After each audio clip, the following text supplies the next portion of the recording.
This week on the Mr. Throwback Thursday podcast, we bring you a very special episode. No news, no music, just conversation with our very special guest, Jeremy Miller. Give a listen. It's not just any day. It's Mr. Throwback Thursday. All you kids want to get on and shit. You are now about to witness the strength of street knowledge. I'll be damned. At the count of three, I want y'all to tell me the name of my DJ. 1, 2, 3. Hoppers pop and the breakers break. Got the fellas say ho and the girls say hey.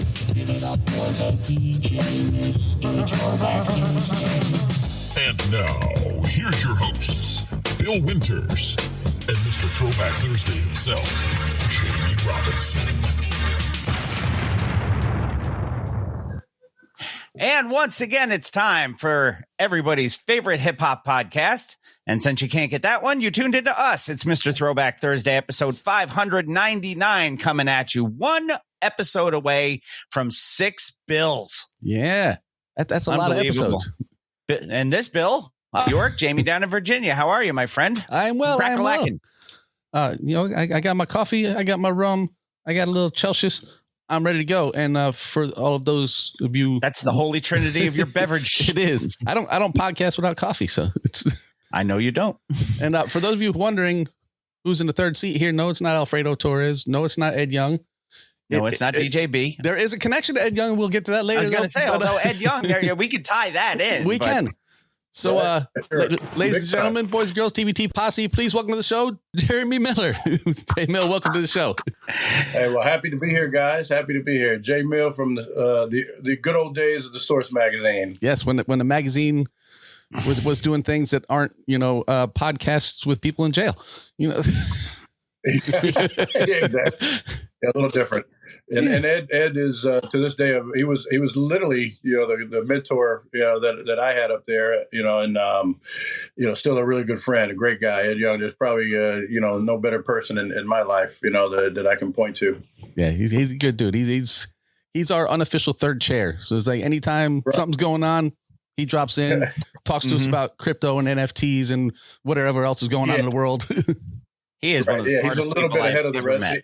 A little bit of the rest ahead of the rest of us. Yeah. Well, he went to Harvard and all. Yeah, and he'll be the first one to tell you that too. Yeah. Yes. Yeah, I used to have lunches with him at the Harvard Club when he had left the Source. Yeah, I would still get to go visit him at the Harvard Club in New York. Good time. So, Jamie, please tell everybody about our guest and why we have a third person in the chair this week. Well, we will say first that there is a tie-in. The reason he is here is because he has an auction that's going to be going on fineart.hiphop, run by some people that we may know here. What we have him here for more for us is to get some stories from the 80s and 90s hip-hop and this is a man who went essentially from the mailroom to the boardroom at one of the most trusted sources, if you will, in hip hop for the 90s. I'm going to say the preeminent magazine in hip hop in the 90s, basically. Yeah. As we used to like to say, the world's largest hip hop music magazine, and then eventually we surpassed Rolling Stone on the newsstand. So we would love to claim the largest music magazine in the world at its peak, as far as newsstand sales, which are the sales that count. It is. Yes, they are. Yeah. Ed would talk about that all the time, that, if you have enough money, you can mail enough offers to people to get subscribers. You're going to always get a percentage. But the people that go spend the money each and every month to buy you on the newsstand are the ones we felt were like the real readers. They weren't buying the bargain. They were buying the magazine because they wanted it every month. And, we took a lot of pride in that. And, watching it grow from when I got there, even of just 20,000 magazines being distributed to over 1 million at its peak. That's a big part of what I did in my early part of the Source was help, manage the distribution and the expansion of the sales on that end. But, I was always a hip hop kid, who literally moved from Oklahoma to New York. And I joke with people that I used NYU as an excuse to get to New York because of hip hop. And it worked out. I mean, I couldn't have been more fortunate to be able to be accepted as an intern. I would have paid them to be able to work there. So, when they said, can't pay you, I said, fine. I'm just glad to be in the building. Yeah, it's not what I'm here for. I'm not here to get paid. If I get paid, bonus, but that's not the goal. Nope. Right. So I believe, as Aaron Burr said on Hamilton, just wanted to be in the room where it happened. Yeah, exactly. Yeah, but so Oklahoma City, New York City, very, very different places. How is it that during the time, in the 80s, hip hop made it to you all the way over to the left there? Yeah, so it was there, obviously, but you didn't have right. cable. Oklahoma City didn't even really have a rap station. We had a soul music station, KAEZ. Shout out to the now gone KAEZ. But I was fortunate that Luke Andrighetti lived in this world and moved from Connecticut to Oklahoma and brought with him the record that most of us were able to hear, to expose us to for the first time. Only it was 3 years later. In 82, fourth grade for me, he played Rapper's Delight in his bedroom. And I remember just staring at the record player like, oh my God, what is this? Yeah. This is and it literally changed my world. I was able to support my family on hip hop as a result of my fascination from that moment on. And like many our age, the exploration era began for me because, again, we didn't have a station to even get a clue who to buy. So I quickly kind of learned how the groups were named. If there was a number in the name, I was taking a chance on buying it without even listening. If it had a 4 or 5 or a 3, I was bringing it home. Eventually kind of learned like, okay, I can trust anything on Profile. I can trust anything on Tommy Boy. I can trust anything, especially on Def Jam once Def Jam came out. And, and Sugar Hill, of course, you learn the basics. And once in a while, you just see a weird one that you didn't know and be like, all right, I'm going to take a chance on that one. Yeah. Sometimes it worked and sometimes it didn't. But God bless my grandma. She would let me stop at Sound Warehouse almost every weekend in Oklahoma. And it was a 20-minute drive to get me from her town back to Oklahoma City. And I'd beg her, can we stop at the record store? She would sit in the parking lot like 2 hours while I would just go through everything and just get a 12-inch single or a regular single. Yeah. But, Jamie, does that story not sound like me and you? Yeah. Yep. So we say, we're from New York, but we're an hour north of the city. Okay. So, I mean, obviously I'm in Virginia now, but we grew up an hour north of the city. Right. And we grew up basically a mile and a half down the road from each other. Yeah. Yeah. So we didn't have, it was very difficult unless you were on a home stereo system, not on your box, like on an actual system connected to an antenna, to pull Kiss FM that far. Right. But, there was one spot, and we've told the story 100 times. There's one spot in town. It was the High Park Swim and Tennis Club that Bill and I were not members of. Okay. But we could go there and sit in the parking lot on a Friday and Saturday night get the signal and listen to Chuck and Red. Yeah. Wow, that's awesome. So real quick to connect the dots there to make it even more similar. The same friend, Luke Andrighetti, who I owe it all to, his dad came to Oklahoma in oil, but it was 1982, so he missed it in Oklahoma. Figured he'd try his luck by moving to Houston. So I was then able to go visit Houston and Luke start making tapes, because Houston had a solid radio scene, so he would record tapes and send them. The big break was he moved back to Connecticut, which did pick up the New York City stations, and every month would send me a Mr. Magic or Red Alert tape, and then eventually like Chuck Chill Out. So really the exact same sequence, exact same time period where, I was getting the same tapes of guys you guys were listening to, down the road. Yeah. And I would tell him, leave all the words in. I want to hear what they're saying in between the songs. I want to know the stories. And so I became the guy at the track meet, with the boom box, like, oh, where'd you get all this stuff? Where are you getting all this new music? And I'm like, oh, that's my guy, Luke. Yeah. And I remember telling Bobito about that, because then when I moved to New York, then I became the friend that would send stuff back. So I would record off of Stretch and Babito, yeah. when I was at NYU dorms. And he started calling me the Pony Express whenever he was sending me. He's like, "Oh man, my man, Pony Express." 'Cause, I was sending those tapes back to Oklahoma, for my friend. Oh yeah, that's that pay it forward moment. There are worse nicknames to go with. Right. I could be worse than Pony Express. For Could sure. be. But your shopping routine was a lot like ours. We did the same thing. We were lucky. We had all not too far away, and we would get together usually on Thursdays when the records came out. Which is I didn't even know that. I didn't even know that back then. Yeah, which is kind of odd that we do this as Mr. Throwback Thursday now. Yes. But we would always be in the mall, and we would look. And if there was anything that was specifically we knew was coming out, that was always on the list. Right. And then we would look at album covers. Mm-hmm. Yep. And if there was an album cover that piqued our interest, or like you said, if we saw a group name that had a number in it, chances are it wasn't going to be bad. Right. Well, we did that. And we had more hits than misses. I will say that. Yeah. I would say the same. There were a few strange ones that I still have in the collection to this day that came out of that, but I'm not even mad at those. No, like I have Rap's greatest hits cassettes here, volumes 1, 2, and 3. Yeah, I got them sometime in the mid to late 80s, and I still got them. The interesting one like that I had is, believe they put out like a 98.7 mixtape that they distributed nationwide that I have, that it didn't have as much hip hop, but it had like a lot of D Train and the soul music from that era. But even that, I was already into black music, and again, like what they were calling soul music at the time, but. So it's kind of a natural evolution to then get into hip hop, but so I love it all. I'm wearing the Parliament Funkadelic T-shirt now. That's like the root of all of it to me. I got my Fife Dog shirt on. There you go. Yeah. I realized coming into this, I didn't have I don't own a single hip hop concert T-shirt, so I had to throw in the funk T-shirt. Well, that's good enough. It's inspiration. It's the foundation. So. Hell yeah.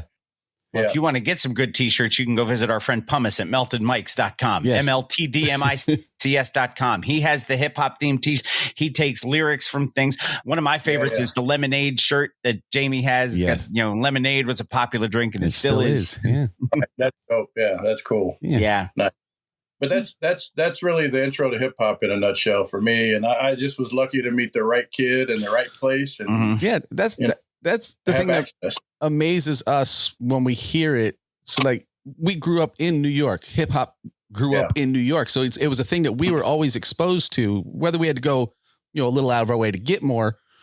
But when people from like the Midwest and even like California early, they had electro and whatnot, but for them to say, "Oh no, I was listening to Run DMC in '83." I'm like, how the hell did you get Run DMC in '83?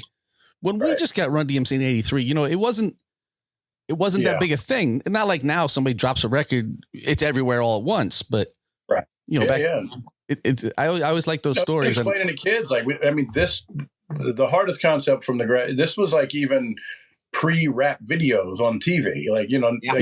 I would go to my grandma's house every weekend because I loved her, one, but two, she had cable. So like you didn't even have cable in most houses in 82, 83. Like that was kind of a mid 80s to late 80s. Yeah. For us too. Yeah. Yeah. We didn't have it. And even then, like I was upset because like Donnie Simpson wasn't playing rap videos. He was playing he was playing soft soul. Yeah. Like it was video soul. It wasn't video hip hop. Yeah. I remember getting all excited because Friday night videos was a thing. And I'm like, cool. I might get, there was all, 80s hairband music Duran and stuff. Duran and Cyndi Lauper and, all that stuff. Which is fine. That was also the era. Like not what I was looking for. Excited even like, any like Flashdance, you just got excited seeing people breakdancing in a movie for 2 minutes or something like that. Hell yeah. So when Crazy Legs Crazy Legs her stand-in? We didn't have VCRs. Yeah. So. I got a little excited the first time I heard Blondie break out a little bit of rap. Rapture. Yeah. Right. Because I was like, okay, this is different. And I may have heard it in the opposite order where I was familiar with Rapture. Didn't even think about what it was until 5 years later. Like, wow, there's rap. She's actually rapping. Yeah. But I didn't know what it was, so I couldn't. But I did. Fab Five Freddy was. I mean, that's who she started with. Fab Five Freddy said everybody's fly, and I'm like, Right. Okay, I don't Yeah. know who that is. Yeah. And then Figured that out. MTV 15 Raps later. rolls around. Here's Fab Five Freddy. I'm like, oh shit, that's the guy. Right. Well, and then funny story, like then, fast forward, wild guess, so like 20 years, I'm, with EPMD and Redman and K Solo after we did a big summer promotional tour with them, getting to go glad around you with mentioned Fab Five Freddy while they, talk about their new albums that are coming out. So, that's the amazing part about what happened, in that period at the source. Because I was there for 18 years. Mhm. I think officially, the longest tenured employee, over any period of time. Like I started in 91 and I didn't leave until 08. So it was a nice long run from intern to president eventually there. So you mentioned EPMD. Is that this picture here? that's the hip hop heat wave tour right there. That was me in the back of the van. This was kind of pre radio stations doing a lot of the big mobile vehicles now with the sound systems. Right. We had 415 facing outwards on each side of that van, and like behind those doors facing in, we actually had a full mixer, so we didn't have any ability to hook up turntables, but we could actually mix cassettes while we were driving down the road in that van, which, so that was like summer 92, and EPMD had a new album coming out. Redman was going to be coming out like that fall, and like spent most of that summer on that tour pouting because nobody knew who he was at the radio stations. They were about to find out, and though. he would be lucky if they'd say, okay, go ahead and stick around and we'll talk to you too, and we'll just record it for later. That was the treatment Redman was getting on that tour. That was time, we were blasting Time for Some Action, and nobody knew who he was, but you knew that song was going to be something when it came out. Yeah. But that was great, man. I got to spend a month on the road with icons, and I'm talking about EPMD because again, nobody knew Redman at the time. Right. K Solo was known, so he was like somewhere in between. He's in that Spellbound era. Had, Your Mom's in My Business, Yeah. and Spellbound, and all that, and got to know all of them pretty good. The most legendary part, that's the summer that they broke up.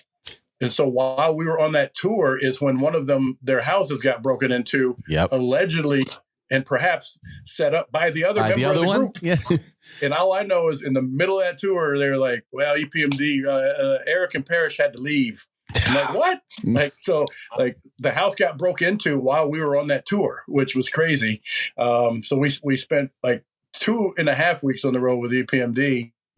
The remainder was just Redman and K Solo. I'm sure and I that was interesting.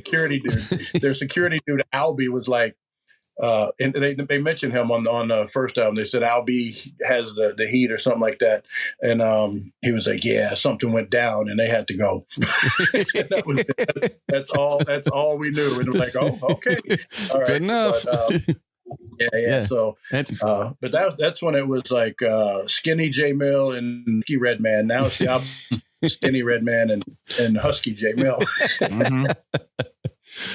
Yeah, I think Reggie's done pretty well for himself since then. Oh, yeah. Incredible. Yeah, incredible. That Muddy Waters 2 album that came out last Christmas, I still bump that on a regular, at least once a week while I'm driving down to work. And our connection was the T-shirt I'm wearing. Like he was, they don't call him Funk Doc Spock. That's right. The Funkadelic, is at the root of a lot of the stuff he enjoys too, and that's where we kind of connected. So, that was really cool though, getting to know somebody before they blew up like that. Yeah. He also gave us one of our favorite drops ever. Yes. Which one is that? He recorded something for us to play as an intro into like a segment and stuff. Yeah. And of course now, he told us specifically we better play his music when it drops because he is a hot topic. And then he called us a couple of things. And then he also said we owed him a blunt when we see him. Yep. He did say that. now, neither one of us partake of the blunt. No, but he didn't say you need one for you. You need one for him. But that might be tough. If I know I'm going to meet him, I'll have to talk to my kids because they do that sort of stuff. Well, it's funny you mention that because I know a guy on that van tour. I had asked, Dave Mays, the owner of the source, like, well, I wanted my boys to enjoy it too. So one of my best friends from Oklahoma, kind of tagged along in my Suzuki Sidekick. Oh, wow. And like, you know, That one. the room was paid for. I said, look, you know, you don't have to pay him. He'll be in the room with me. I'll share my per diem, blah, blah, blah. So like, you know, why be on the road if you can't be on the road with your boy? So, Hell yeah. you know, he came along, but the fun part is I had my car, so when we got to a city, I could roll around and go anywhere still. Well, Redman found out about that, and so I became the guy to be like, hey, I know this guy. I got to go pick up some weed. Can you take me? Like, that became my job, to take him to find a local weed guy in the city. Nice. So, yeah, that was pretty cool.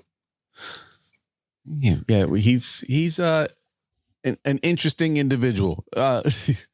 Like but he stood the test of time. You know, he has. He sure has. Yeah, Yeah, he's. I mean, you know, if you throw him on stage with anybody, he could go toe to toe. You know, right now. Yes. Yeah. No, yeah. He's top three. He's probably top three for me. No, I would not argue that. He is the most energetic dude I've ever seen on stage. Right. Like from beginning to end of the show, he's giving you 100% of what he's got. Right. Yeah, he brings the whole package. And you better watch it not through a phone. he goes up on stage. He'll tell you right in the beginning. You know, he said, put your phones away. Be here. Otherwise, he said, if I see you up here with your phone, I'm gonna wet your phone with these water bottles. And damn it, if he doesn't do it. We saw him do it at the Wu concert. At the Wu concert, yeah. Yeah, and that just wrapped up. Yeah, so, their last one. Yeah, we saw the 25th. This Wu-Tang? No, we saw the 25th anniversary a few years ago. That's that's one of the auction items. That's the first 12-inch from RZA's address on stamped on there. You know, that's the original 12-inch of Protect Your Neck. That's and you have that one and the actual for the public pressing going up in your auction. I mean, right? Since you brought up Wu-Tang, I'm not trying to get shameless plugs in, but hey, yeah. So the we have no shame anyway. Plug away. Right, those two items specifically. I've got the original first pressing that RZA was distributing just to try to get the group signed, and then I've also got a copy of the first pressing from Loud Records. You know, when that was started, and the fun story about that is Matty C, now legendary A&R man for Loud. Producer of a few Mobb Deep tracks you might know, like Shook Ones. May have heard of that one. I might have heard of that one once or twice. Right. He was still at the source, and he's the man behind the most legendary unsigned hype articles. You know, he wrote the Biggie unsigned hype. He did Common. He did Mobb Deep.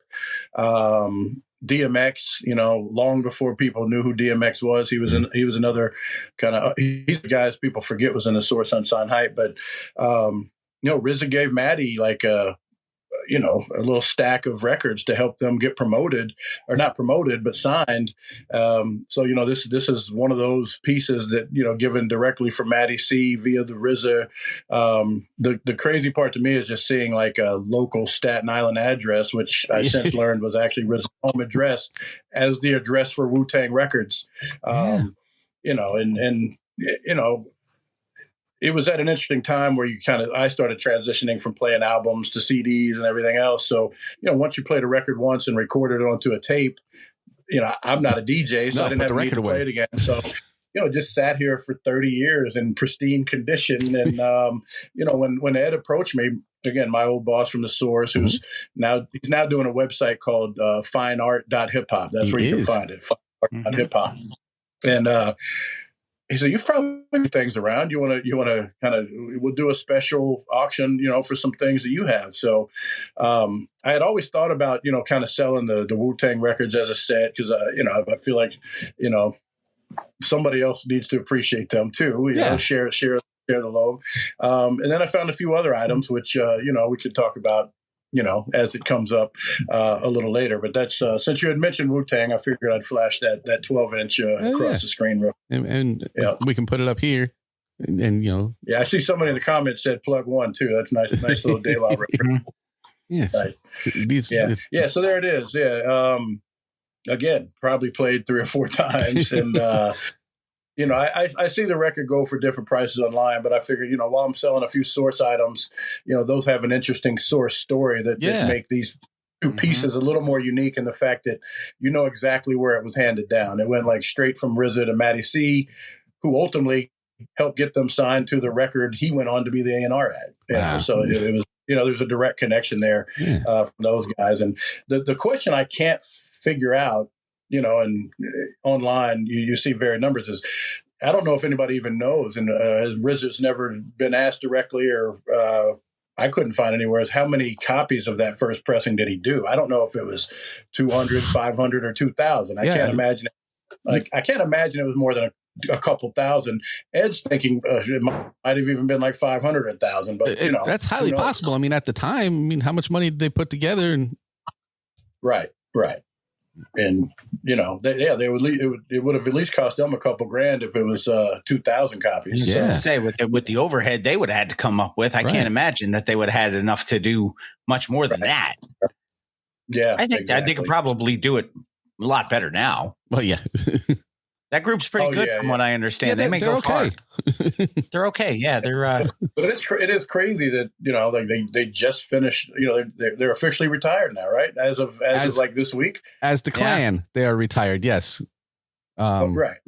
Because so there will be no more shows as a group. No. I know. It was great. I got some videos sent to me randomly by people at the show. Like I'm just glad that. And it was a younger person. So I'm glad that I'm thought of as the older guy who would appreciate the video live from the show. That made me feel good. Would have never thought this person was even going to send me a video. And they're like, yo, I'm at the Wu-Tang show. I'm like, oh, I'm really makes me feel good. You thought of me to send that video. Right. Yeah. So I've made some kind of old school impression in their head. That's one a good of our thing. posse members, Gail, who's in the chat. She was at one of the Wu-Tang shows. I believe the one in Tampa, right? Yeah. Emily Arena.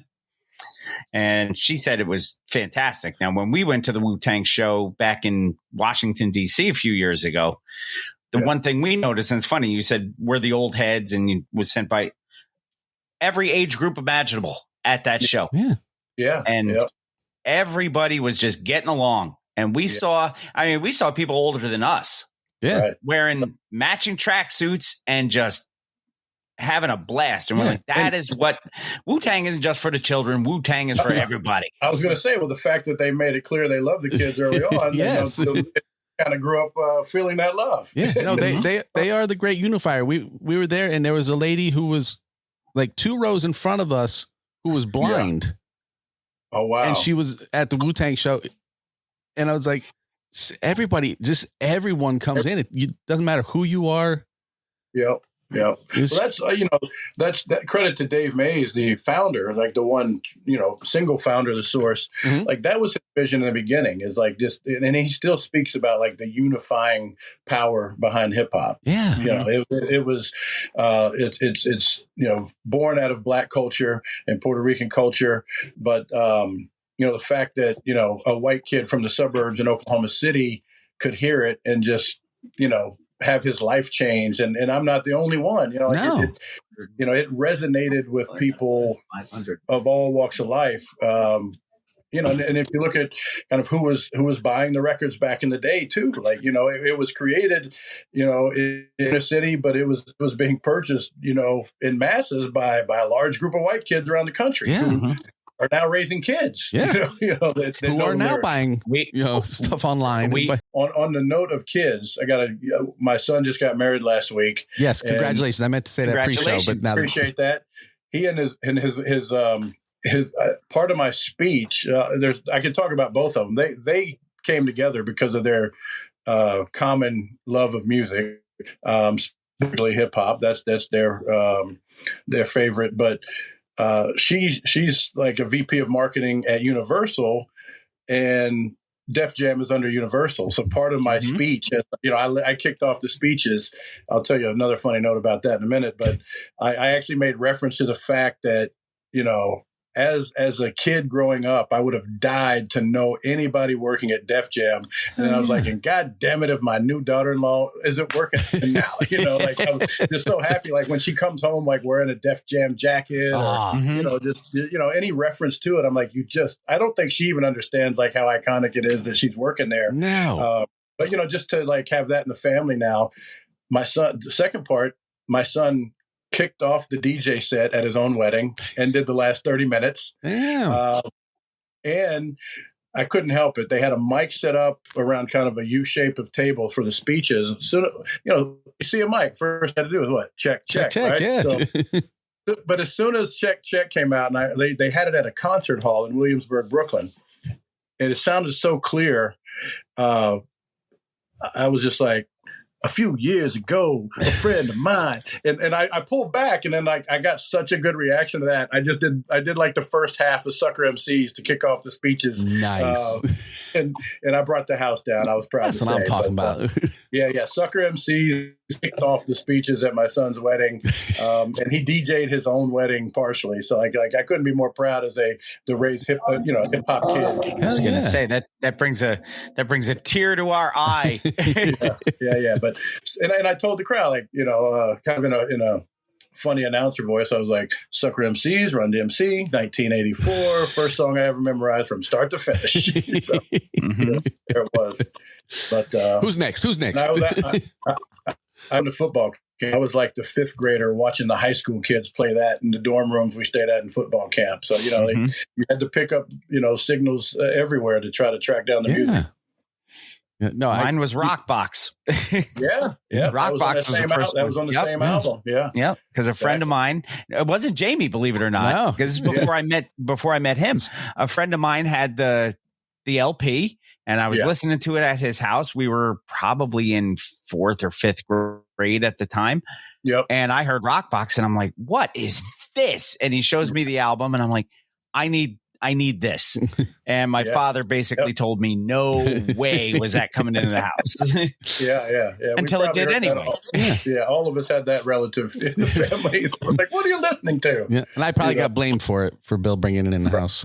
No. You know what? I was like 14, my first job, my first check.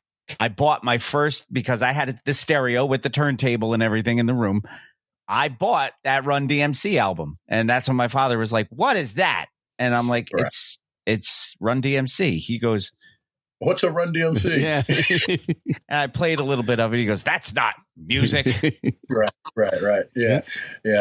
And I'm like, "You listen to Hank Williams Jr. We are not the same." So Right. Yeah. Now, as I've gotten older, I have an appreciation for Hank Williams Jr. too. But that's funny. Yeah, as we get older, you'd be surprised what I listen to now. But it's there is good old classic country music that I missed out on. What's funny is I'm kind of rediscovering. Yeah. I was so isolated on hip hop and especially like the late '80s.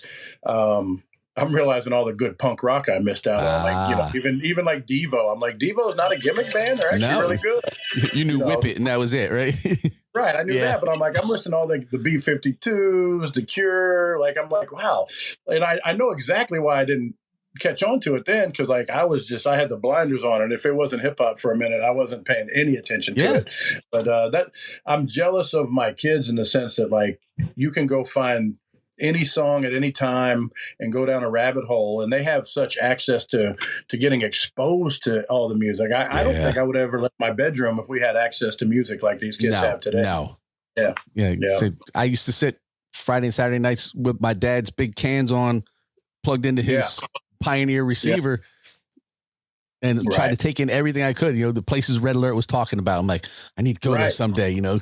I need to go to the LQ. I need to go to the rooftop. I need to be at the Limelight.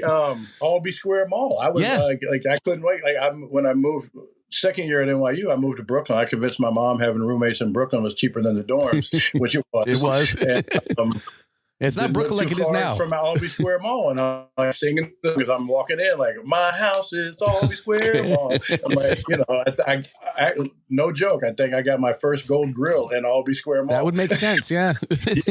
Yeah.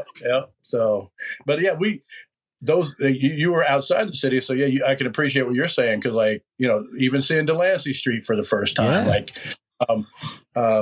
And of all places, like some kids kind of bombarded the after wedding party, and I happened to ask for leaving because we enjoyed their company. They came up, they looked like kind of mid-20s, late 20s. I said, just by chance, I said, what neighborhood are y'all from? Now, remember what song I said I kicked off the speeches with? Run DMC. And Yep.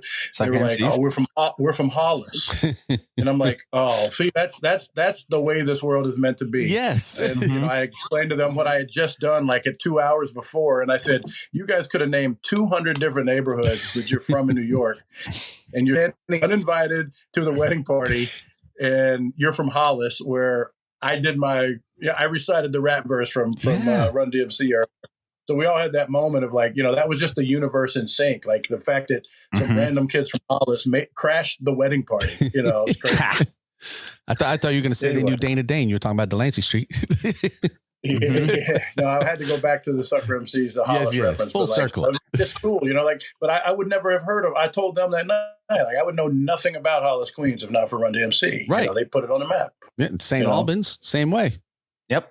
I was going to say, I'll put that on the map. I can't tell you where Farmers Boulevard is. We know where everybody grew up. Yeah. The Boulevard of Linden. Yeah. I mean, it's right. Exactly. Yeah.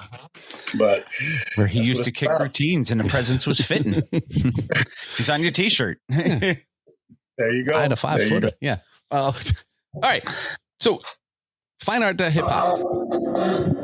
What made you decide to go with that? Because you have some very, very cool items that are, obviously hip hop related, and any place that has .hip hop, you would think that they know what they're talking about. But was it because of your connection to Ed, or was it something else that you said, "Oh, this would be the place I should go"? Had you heard of it before? What I missed the initial part of the question. Fine art hip hop. No, I was amazed at one. I thought it was a great concept when Ed put it together. I know Sotheby's had a really successful hip hop auction where I can't remember some astronomical value the entire collection of the source went for in that. And I think that's probably when Ed said, "Well, wait a minute, there might be something to this, but let's kind of bring it back into our control." Yeah. But I loved what I saw him do 2 years ago with the old school flyers. Yes. And I'm sure, he was on talking about that when it happened. I should have grabbed a couple of them. I thought they were actually very well priced, even at, I saw things on there from $100 up to $400 or $500, but like to me, I've never been an art person. I don't have a lot around the house, but like I said, I should have jumped on buying a couple of those flyers because that was art. That's art to me. Being able to grab like an original printout of a 70s party promotion flyer. So when he did that, I said, "Yeah, you're onto something." I wanted to help him kind of put together a bigger source auction with other, former staff members that might have some unique pieces from, maybe they had the notes from when they're doing interviews with somebody or the actual cassette tapes of the raw recordings. There's hundreds of writers that probably have those things sitting around that they don't need anymore. And somebody might even cherish more than they do just because it could be their favorite artist and in the raw, so to speak. So, in talking to him, we couldn't get that together, but he said, I'd mentioned a few things I had, and he's like, "Yeah, those might be really, those might be in high demand." And I said, "You might be right, and they're just sitting in a box in my house, so why not?" I've got so much stuff like all of us that my wife's saying, "Why do you still have that in the closet or the garage?" But I'm not getting rid of most of the 12 inches. I can't do it. But, I kind of looked at what I had that I thought might be seen as some of the more valuable items. And again, I'm not looking at them and admiring them every day. So, let me make it available for somebody that could, make them look nicer, present them better. Right. Whether it's a person or a library or even a museum that's interested. But what I found, and I don't know if you've got the pictures, I've got the raw pieces here, but you might have the photos. I might have, let me see, where am I at? Like the logo, you have that logo that I found that I can give a backstory on. Well, while you're finding it. There we go. Yeah. So this is one of the items that I really overlooked for years while it was stashed away. I didn't even realize I had it, but there was kind of a spring cleaning of sorts going on in the source, and a lot of the editors and even Dave Mays, were clearing out things that, had cluttered the office. I was still probably officially an intern. This would have been around mid 91 or maybe mid 92, where I had started interning, by the way, February of 91. So probably a year early 92. They're throwing all these things out, and kind of my cubicle partner, Paul Narvez, and I kind of start looking and like, well, there's some interesting things in here. And having worked with on the distribution side with the printer, I knew what the materials looked like when they came back from the printer and the oversized boxes that they sent stuff back in. And I found the raw materials that they sent to the printer to create issue number 2. Which, in talking to Ed about this, he's like, well, technically that would have been the first printed issue of the Source magazine, because issue 1 was literally just a one page that Dave copied at a Xerox machine. Wow. This was 6 pages that was actually sent to the printer. And getting back, I'll show you another page. Like, so here's that same logo on one of the items. The other item on that one, see the logo is copied and then attached to the paper. Yeah, that page. Yeah, wow. You can't see it, in that scan, but it's kind of like a 3D element. You've got kind of back in the, before, desktop publishing, you actually had to cut out elements that you wanted as your graphics, tape them to the printed article. Right. Like, so that picture of KRS-One and the logo are both physical pieces that are cut out, with the literal X-Acto cut and knife, paste. X-Acto knifed out and then put into place and then sent to the printer, where they would take pictures on a board and make the negatives that they would then use to print the magazine. Wow. So this literally is every element of that second issue, which again was only 6 pages. Yeah. but the piece you just showed prior, what I didn't realize I had, go back to that if you can, is it's actually the physical art. Like you can rub your fingers over the source there, and there's depth to it. It's ink. This is the ink drawing of the original source logo that was used on the first issue, and it's actually got a signature of the guy that wrote it. I had no idea until I started talking to Ed. I had never really paid attention to that. I looked up the guy. It's Jason Bolden. Bolden, yeah, I can read that. I couldn't have read his first name. Turns out when we started Googling him, to be like, because Dave doesn't even remember asking, but like Dave found a guy studying art at Harvard, and he did this logo. So he attached his phone number and his dorm room number, his dorm at the bottom, because you had to track people down some way back then. Turns out now Jason is like, one of the most acclaimed portrait artists, in history, having drawn, pictures for courthouses and universities across the country. Wow. He did a special commission, Edgar Evers, Edgar Evers, stuff for churches. Again, ended up being like one of the most acclaimed portrait artists that's out there. A kid from Mississippi who came to Harvard, and ended up being tracked down in some way, or who knows. Dave doesn't again remember, like, a lot of this stuff was just happening so fast back then. Right. But so we need somebody who can do this. Do you know anybody? Okay, get him. Maybe he just asked a few people, like, hey, give me something. I'll use it for this little newsletter I'm putting together. But you can see the B-Boys, in there. And I think they used this for maybe just 2 or 3 issues before they then eventually moved to the block format of the logo. Right, the more well-known logo. I think this is like the jewel, because it's the original art, that was created for that. And again, you can feel the ink on it and everything. And the fact that then Jason Bolden went on to be an acclaimed portraitist to me makes it even more significant, because like the guy that did it became somebody. You know what that reminds me of, Jay? The original Jethro Tull label. Yes. The misprint. The single aeroplane by Jethro I didn't Tull. even know that. Yeah. Jethro Tull's first single aeroplane, And they put was on it the Sunshine label Days out on the other side? Toe. Yes. Jethro Tull. T-O-E Yeah. as opposed to Tull. Which I do like Jethro Tull, by the way. I know it's not a person, it's a group. It is. Thank you. It actually was a person, though. He was an 18th century English inventor. But right. Yeah, but the group, a lot of people think the group was a person because it's got the name. Everybody sees Ian Anderson and they're like, "Oh, that's Jethro Tull." Right, well, that's it. he kind of is. Call him Jethro and see how that works for you. But so again, like, it's something that I knew, like, as Paul and I were kind of looking at these things in the bin that was out for trash.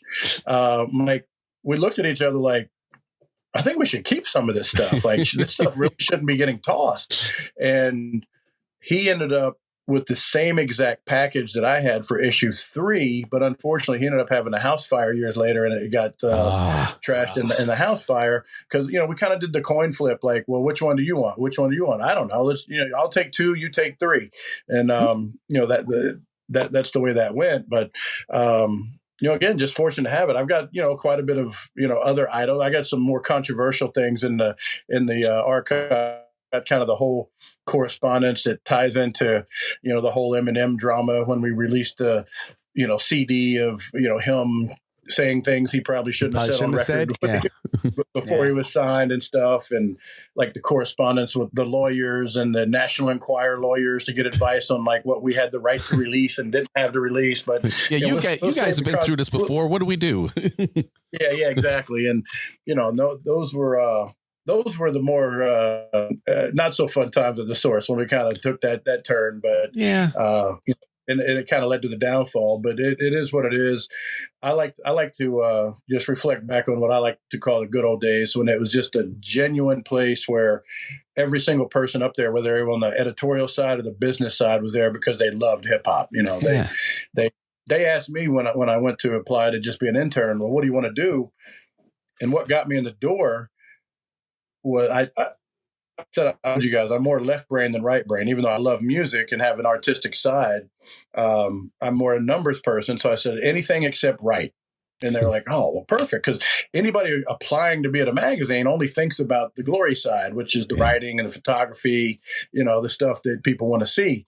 Nobody thinks about the nitty gritty nuts and bolts behind the scenes and how the business side works and how you get the magazine distributed and printed and the accounting side of things. So it was like music to their ear. I had the right answer at the right time because I needed help on the business side. So, that's how I got my start, was really being Dave's assistant. And then eventually Ed Young, when Vibe was coming out, Ed Young made a move back to work out of the office because we kind of had to have all hands on deck because Time Warner was putting out Vibe magazine. Mm-hmm. And Ed asked me like what I did, what was I studying in school? And he's like, well, you're going to come with me. You're going to, because like Ed loved hearing I love numbers and, this, that, and the other. Yeah, I can see that. I mean, he taught me everything about publishing kind of, top to bottom, because he had been at the New Republic magazine down in DC learning the same thing for the last 5 years. Because again, you don't think about like how it gets from the printer to the stores and everything in between. And a lot of people don't want to be concerned with that. They want to see. Yeah, you shouldn't have to know how the car is built. No, I just want to see my name on the side of it. That's right. But somebody's got to get it done. So, but that's what got in the door. And, I ended up, doing various things. I was the music editor for a period of time. When we had the walkout, I kind of had to cover as the music editor. But even before that, I was writing record reviews because as the Oklahoma guy, I could appreciate the West Coast. And so, and that's what I'll say about the source. The guys up there were self-aware enough to know, like, we might not like it, but we know other people like it. So like Matty C shouldn't be reviewing a Second to None album. Right. But that new kid from Oklahoma, he talked about DJ Quick. He probably could do the Second to None review. Yeah, word to the motherfucking DJ Quick. I never wanted to do a review, but like they're like, no, you have thoughts about music. We talk about it all the time up here. It's like just put those thoughts in paper, and we'll edit it heavily to make sure it's clear. we'll make you sound good. Right. So I literally then became like the West Coast / down south guy. Like, I do the Luke reviews. I do Poison Clan, Big Mike from Rap-A-Lot Records, UGA, all of those records when those groups were first coming out, they'd be like, oh, J Mill, you want to do this? I'm like, yeah. And then eventually another kid moved in from the West Coast, Alan Gordon, who was great. So we kind of divvied it up. We were guaranteed to like, just be doing all of the reviews on that type of music. Nice. And now, is that your appreciation for Southern hip hop? Because that is something that took us forever to get into.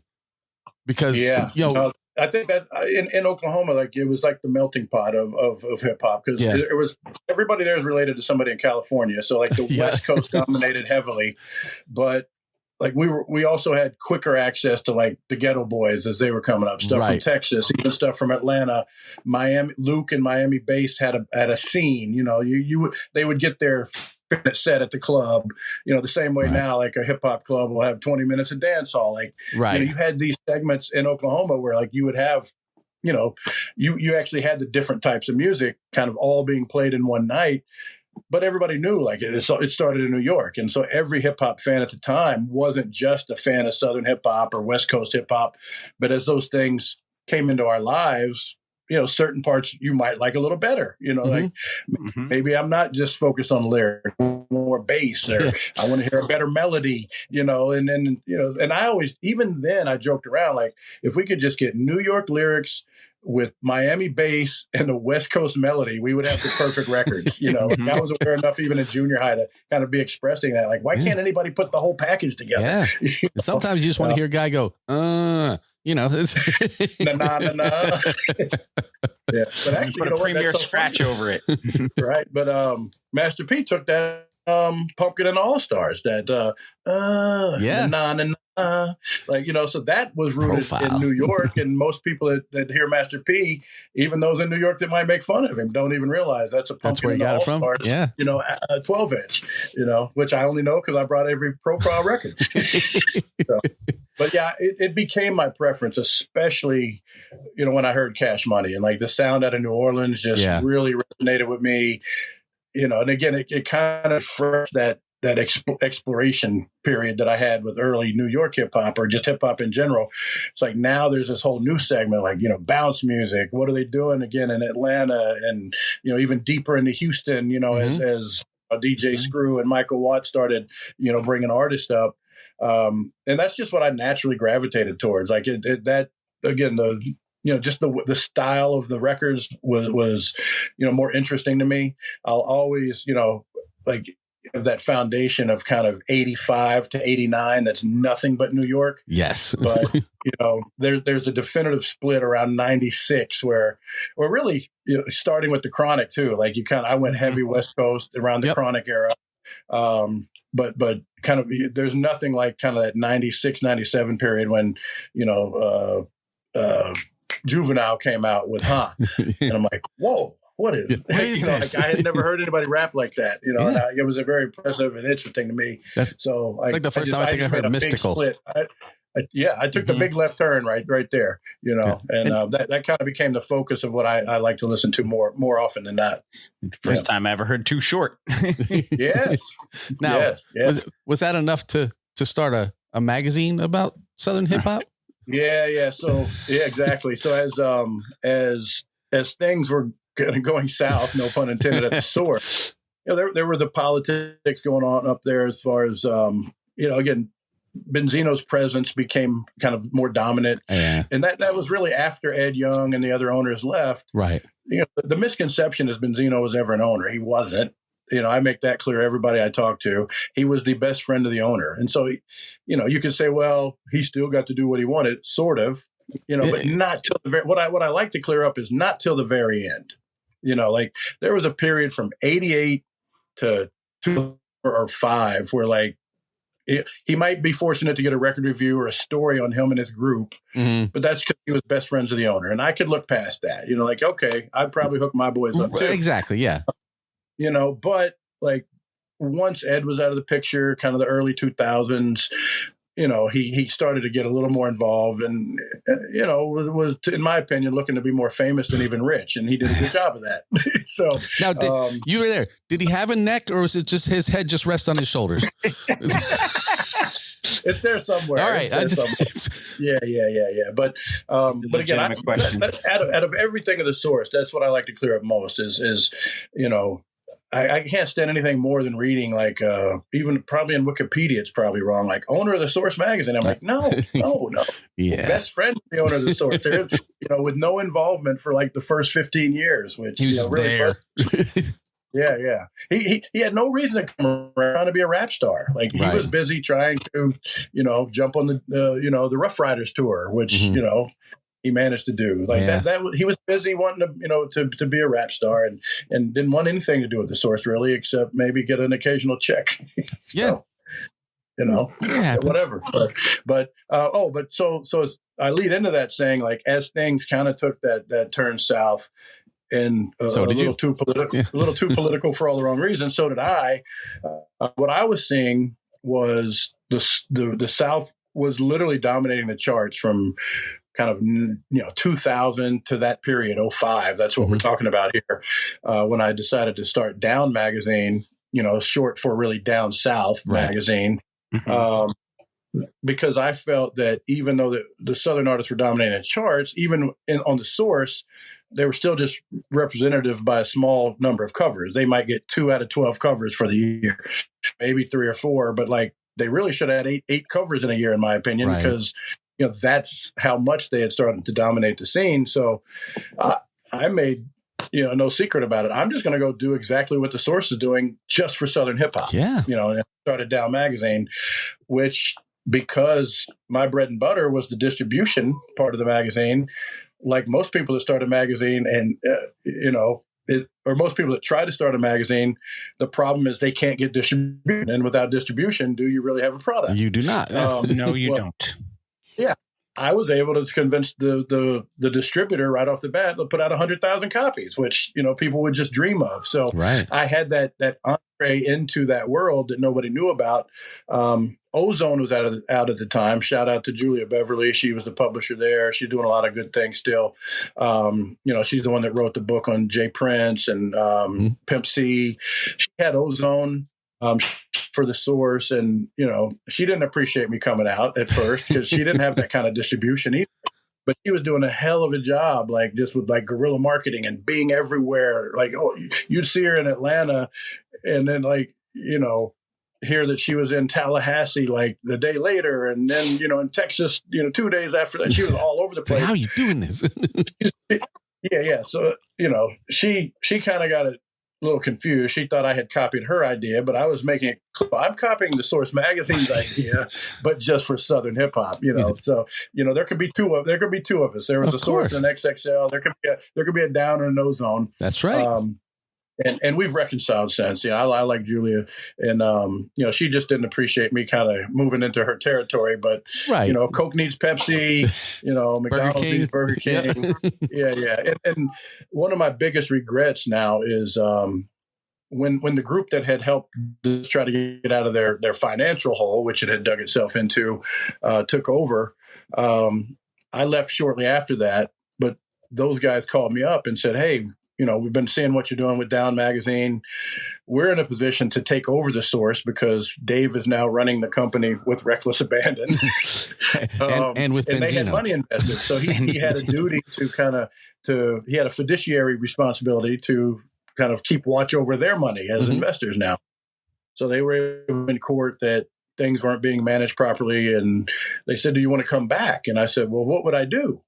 And they're like, "Oh, you'd be the president and CEO." And I was like, "What?" I said, "First of all, I never wanted to leave. I would see people come and go from the Source and be like, 'Why do you want to leave?' Like, they'd go to work at a label. They'd go to focus on writing books. They all had aspirations outside of the Source. But me, I was like, why would I want to leave? Like, I am at home in heaven. I'm supporting my family on hip hop. It couldn't be better." But it just got too crazy. And then, when I had the idea for Down, I decided, okay, I can take a step out. So to be invited back now to try to fix it was a dream come true. Yeah, I bet. Yeah. But the problem is then that kind of coincided with the digital, expansion of the world. Like, all hip hop had come out, social media wasn't out yet. You had websites taking over. Magazine sales in general were going down. So it was the wrong time to have a financial crisis when we should have been doing what allhiphop.com was doing at the time. And there never should have been a door open for somebody besides the Source to even be the online presence. I totally agree. As a consumer, I totally agree. That is one of those things where if you are the top of your game, nobody should be able to walk into a new space and take your stuff away because you didn't see it. You need to be seeing those things. Right. And not you, crazy, but oh yeah. You as a company. Otherwise it's like somebody just walking into your house and opening your refrigerator and drinking a milk right from the carton. Right. Yeah. And the problem is, the frustrating part is, you could see where it was going, but there were bigger financial issues, going on because of, kind of the hole you had to climb out variety of. of things like, in my opinion, supporting the ghost staffers, the phantom staffers we had from Boston affiliated, with the person mentioned before. Yeah. We had a lot of employees getting checks that didn't come to work. I'll put it that way. Yeah. It's like all the people Hammer took care of. Right. It was really similar. It's so funny that it happens to be hip hop, like where people notoriously have entourages that are way too big that they're trying to support and end up having nothing to show for it at the end. So I know, I've talked to several people and sat for hours of, that we've tried to do a documentary. It's going to be a great documentary whenever somebody can get it done. But I just stopped doing it. I don't mind doing this because people will actually see it. We're actually talking to people that care to hear. Right. But I just said, I'm not doing any more sit downs for anybody doing a source documentary because for 10 years that's happened and I've never seen one bit of footage. So, let me know when somebody is ready to really do that. But it is going to make an amazing documentary someday. Somebody will get it done because, there's so many stories to tell from that period. I mean, this was the golden era, when it started, 88. And, the East Coast, West Coast beef, the 95 Source Awards. I was just watching clips with my kids and stuff because, that still fascinates the world. It's like, like being in that Source room. Awards were a huge thing for a long time. I would my middle son, it was 2 months old. Like you could see me in the video footage behind the brat when she's doing her performance in the aisle. But again, just to have sat and been part of that, it's still amazing to think back when fine art, hip hop started putting out the pictures of me, getting a little bit of the story behind who I am because I was more behind the scenes. Right. You weren't the guy who really needed his name out there. Yeah, it was crazy to see 10 or 12 years condensed into 2 weeks of photos to be reminded of wow, I really was around some stuff, that was pretty important, but that was the period. It was the heyday. I tell people it was the glory days. It was. And speaking of pictures of you with people, okay. What can you tell me about this picture? Yeah, that is added.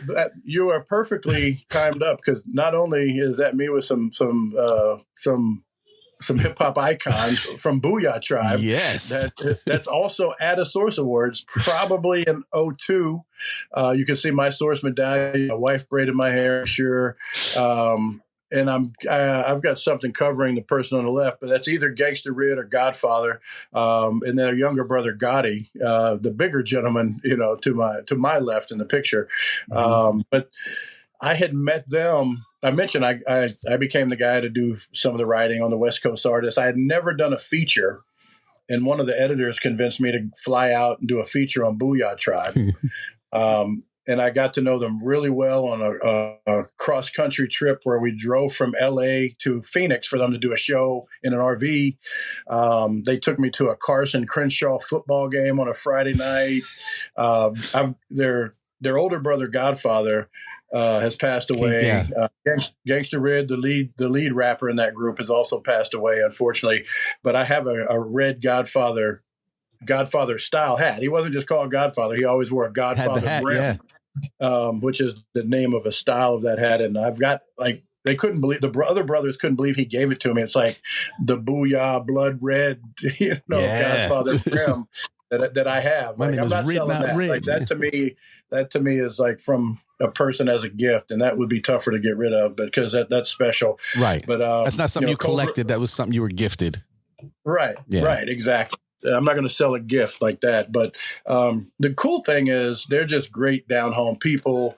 They really took me in. Well, they were happy to get some love in the Source like anybody would have been at the time. Right.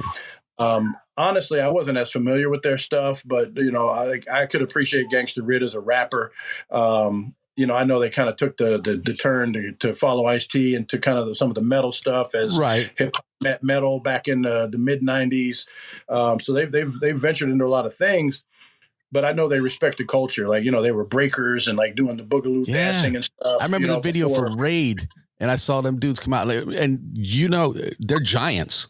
I mean, yeah. Oh, that's another fun part. I'm used to being one of the bigger guys around. And so I think when I put that picture up years later on Facebook or Instagram, I was like, not only was I the smallest guy in the room, I had the shortest hair in the room, and my hair was down to my shoulders. At that time. Well, have you ever seen a small Samoan? They're all huge. No. Even the girlfriends and the wives and daughters, like it's just a big community. Yeah, It is indeed. Like my son can pass for a lot of things. At times I tell him, like, he looks Samoan, and he's gentle in that way too. They kind of have a gentle nature about him. So he gets confused sometimes for that. He gets upset though. So sometimes he gets confused for Khaled.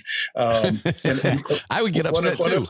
One of his groom, actually his brother was doing his speech, and he said, it's okay to call him Drake, but don't call him Khaled, because he gets both at different times. So, but it's just funny but so that picture though specifically was crazy. I got to know them so well that then when it was time for the Source Awards to roll around, I think, half a year later, I had them come out, got them some tickets for the award show, and the pregame was in my hotel room with me, my wife, Booyah Tribe, and DJ Jelly, a big Atlanta DJ from Big Oomp Records, came up, and we had the weirdest mix of people in my hotel room pre-gaming before the Source Awards. But I got to roll in with them, and there's no more protected, better feeling than rolling anywhere with a truck full of Booyah Tribe members. and I think they're the only group I've ever seen that have more members than Wu.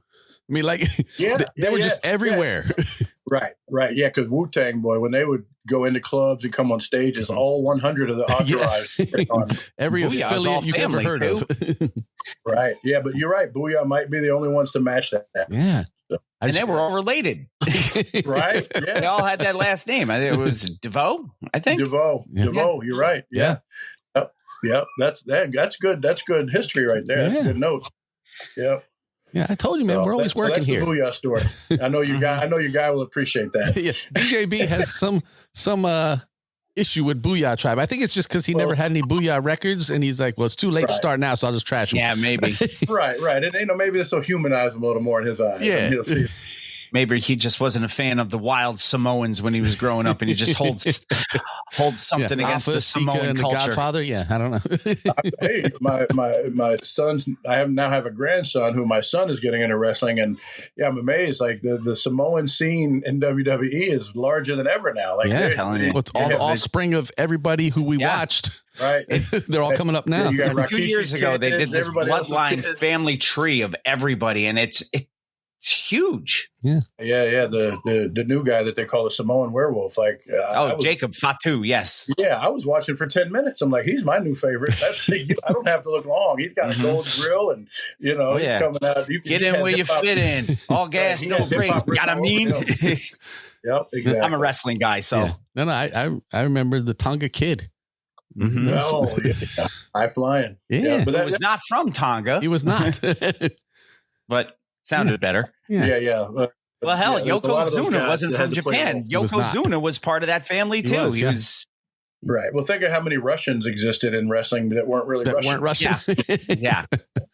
Yeah. Back when that was the thing. But the big bag. But that was the good memories of some fun guys there. And we were talking the other day, and we found something out that Bill doesn't even know. Oh yeah, that you've been on our show before. Yeah, Bill, do you know that? You know this, right? You don't know the secret.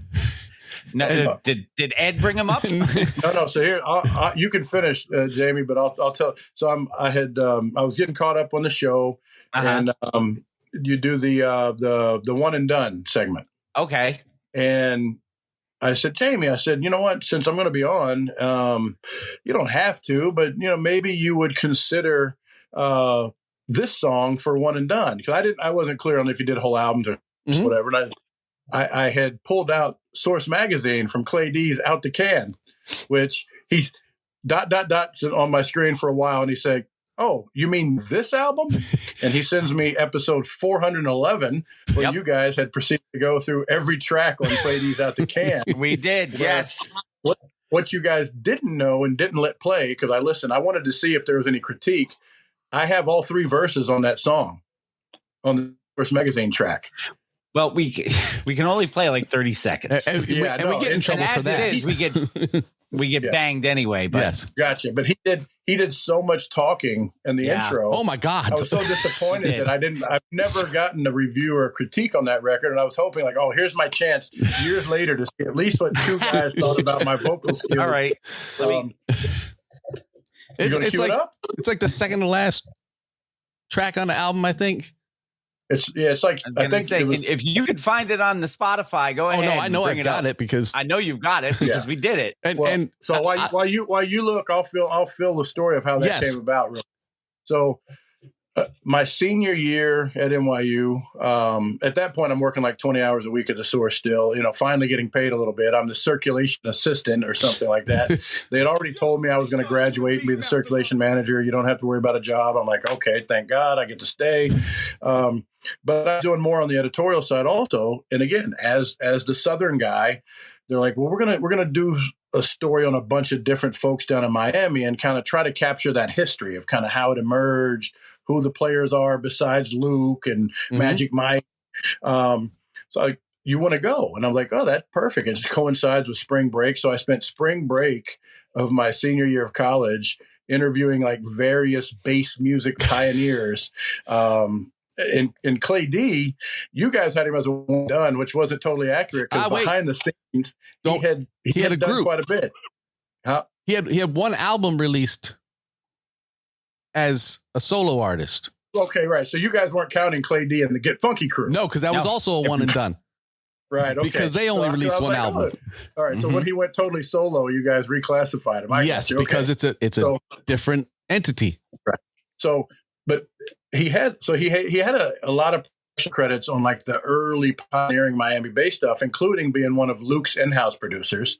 Really? He then went on to like be an in-house producer at Rap-A-Lot and moved to Houston with Jay Prince. But as that guy who was kind of the music itself was already enough behind the scenes within hip hop.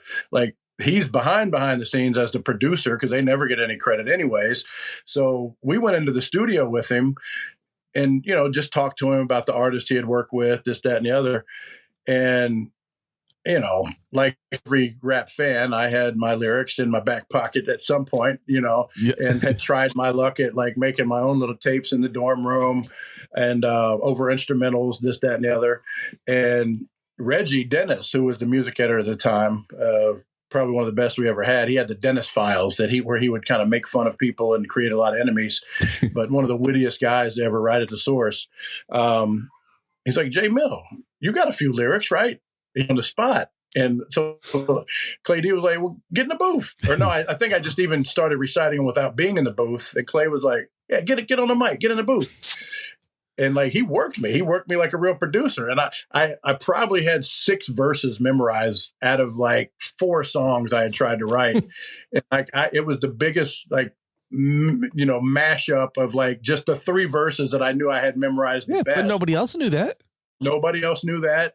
I flipped a few words around here and there, and Clay recorded it over a slowed down version of I think Eric B. is President, and dun dun dun dun dun dun, and they put like the deeper 808 bass on there. Yep. And I thought it was corny even at the time. Like he started doing the Source Magazine. Oh my God! Let me see if I can find it. House. I thought the chorus could have been cleaned up and been better. Yeah. But for him, it was cool to like mention the Source was down in his studio. But the cool thing is they called me, his PR person that introduced us to him called me and said, hey, Clay kind of likes what you did and wants to use it on the album. And like without even asking for a dime, which, like the record probably, barely sold anything anyways. I was like, yeah, let me get cemented in rap history and be on a nationally distributed record because it was on Pandisc. Pandisc had solid distribution around the country, doing Miami-based rap, which had an audience. And so now I'm immortalized on Clay D's Out the Can, Source Magazine, because of that one night, in the studio in '93, I think, or something like that. Yeah, because the album came out in May of '94. So.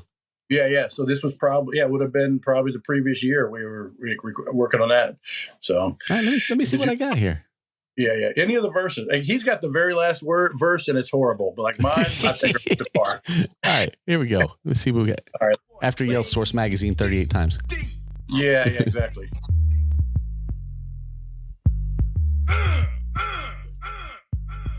Oh, yeah, you got to fast forward about 30 seconds. So smackers, well, I suggest you to step back, child. I'm coming rougher than the roughest of all of y'all.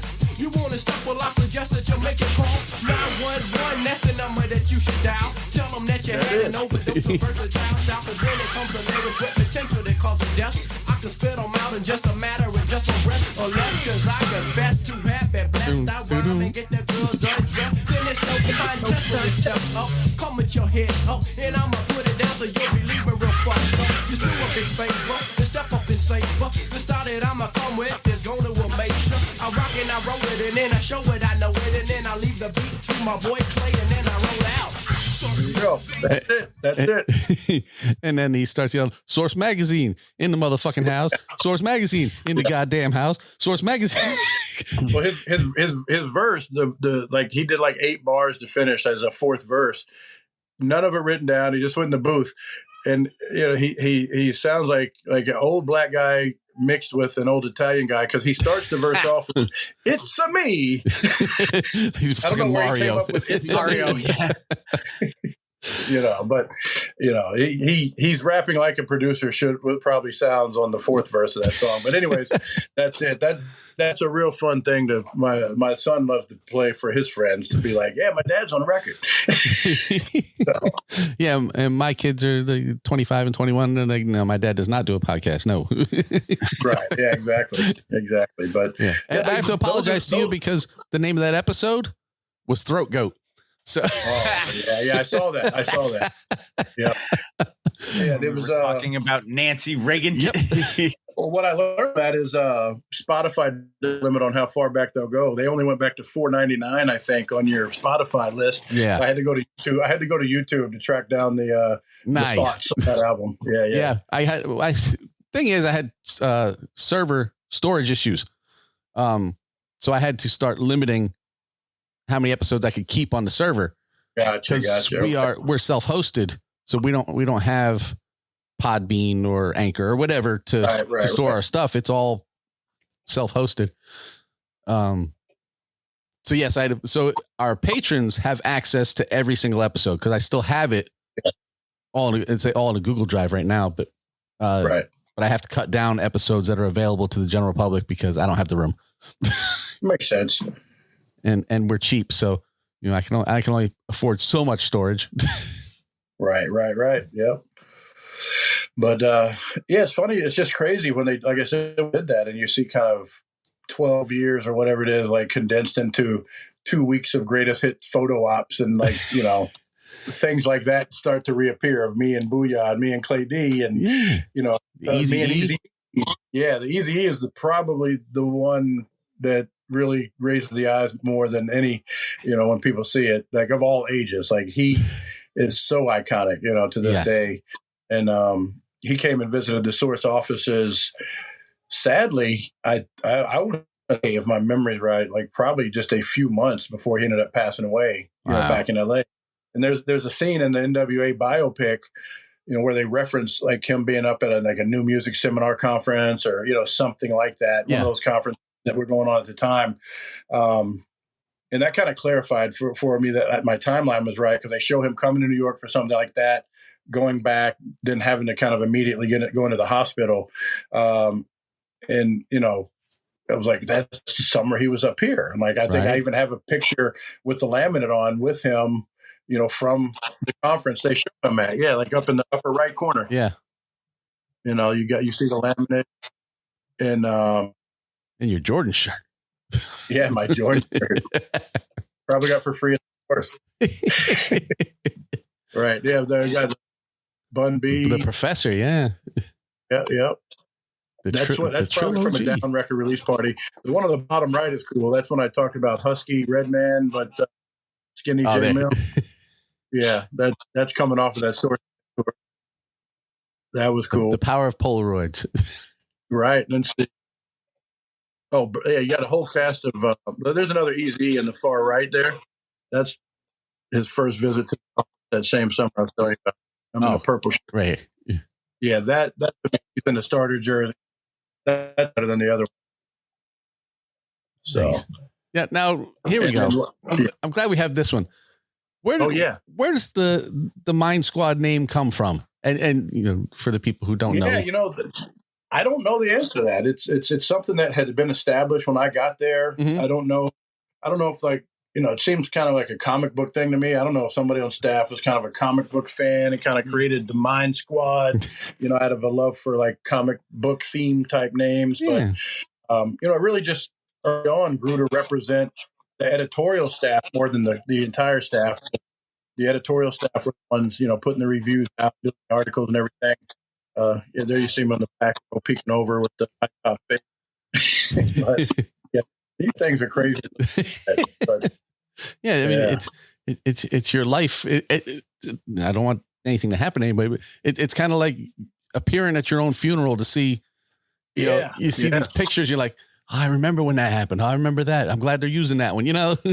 Yeah, kind of. It is weird. I had that thought when Fine Art Hip Hop was starting to run these things, and it was kind of got a little embarrassing, like to see so much love, like 2 weeks in a row with these pictures. And, you know, Adam was, you know, creating such nice captions about the photos and my relevance to what was going on at the source. And he framed it so well. But, you know, I was always the guy that my wife would get mad when we'd go to an industry event and stand in line. You know, like I didn't have that in me to be like, yeah, I'm Jay Mill from the source. Right. You know, even as I was like working my way up to president and CEO or COO before that, she'd be like, we really have to stand back here. And I'm like, you know, it just feels weird. I was great if I had a friend in a city, like out of town, who'd be like, yeah, this is Jay Mill from the source. Y'all got to let him in. Like, I love having a it's okay. It's mouthpiece cool. with me. Yeah, I'd be like, oh, no. But like, you know, if I had the friend who was the mouthpiece with me, it was great because he loved to do that. But like, you know, if it was just me and my wife, she'd always be mad. Like, we should, like, I'm sure you're on the list. Like, we don't have to wait in this line. I'm like, it's okay. It's okay. But, you know, because of that, like I wasn't as known as, you know, a lot of the other guys that were up there. The ones who had to tell you who they were. Yeah, exactly. But you know, like, you know, people learn to know like Matty C and the writer names, and I kind of went from business side to writing reviews here and there, to then now he's the COO. Now he left. Now he's back as the president. Like, who is this guy? You know, but you know, it's just I became the jack of all trades, which helped in the end when they were deciding like who, you know, the new group who they wanted to help, you know, try to run the magazine, because I literally knew a little bit about everything on how to run the magazine. So, but I look back too, it's amazing we made it that long, maybe, because we were all like in our early 20s and mid 20s, and I remember when we hired our first old guy. It was like in his late 30s from Penthouse Magazine as the marketing director, Jeff Jones. You know, who, you know, not Mike helped. Jones. It's like, not Mike Jones. Who? He, you know, you realize how much you don't know when somebody that's been doing it at a more established place, even if it's Penthouse, you know, right, comes in, because like we were just flying by the seat of our pants with everything we were doing. Like nobody was there to teach anybody anything except for maybe like the 5 years or so that it had at New Republic, you know, where he learned from one of his professors, you know, and that really doesn't count for much. But luckily he was just such a quick learner, you know. But you know, we hired a few consultants that helped us get through it, you know, to make up for that. But again, like it's a group of 20-somethings trying to make a hip hop magazine that would go on to eventually print 1 million copies a month. Yeah, I kind of look at it like Atari. When Atari started, it was all young programmer dudes, and they had nobody to teach them stuff. They just did. And it worked until it didn't. I didn't know that. Yeah, I didn't know that until just now. Wow. Yeah. That's crazy. Yeah, Atari was it was kind of like, you know, when you see the way Google is run or the way it's represented. I don't know if it's actually where everybody's just riding around on scooters and doing stupid shit like that. That's kind of the Atari environment. Very much like that, yeah. Yeah, but they were all smoking weed and drinking and coding. Yeah. Well, that was the environment of the source. Like you definitely had that segment that was out on the fire escape every day. Yeah. Doing the exact same thing you just talked about. You know, Busta Rhymes coming up, going in, like we were expanding the office, and like he, you know, it'd be Busta Rhymes and John Schechter going over to smoke weed in the, you know, the refurbished part of the office that was being worked on. Yeah. You know, those types of things happen every week, if not every day. You know, people come to the office also that know, like one of my best moments was MC Breed coming up to the office, another rest in peace. Unfortunately, one of the most underrated, I think. He did a lot of stuff with Tupac, and say that's a name we haven't mentioned in a while on here. We've talked about Breed, yeah.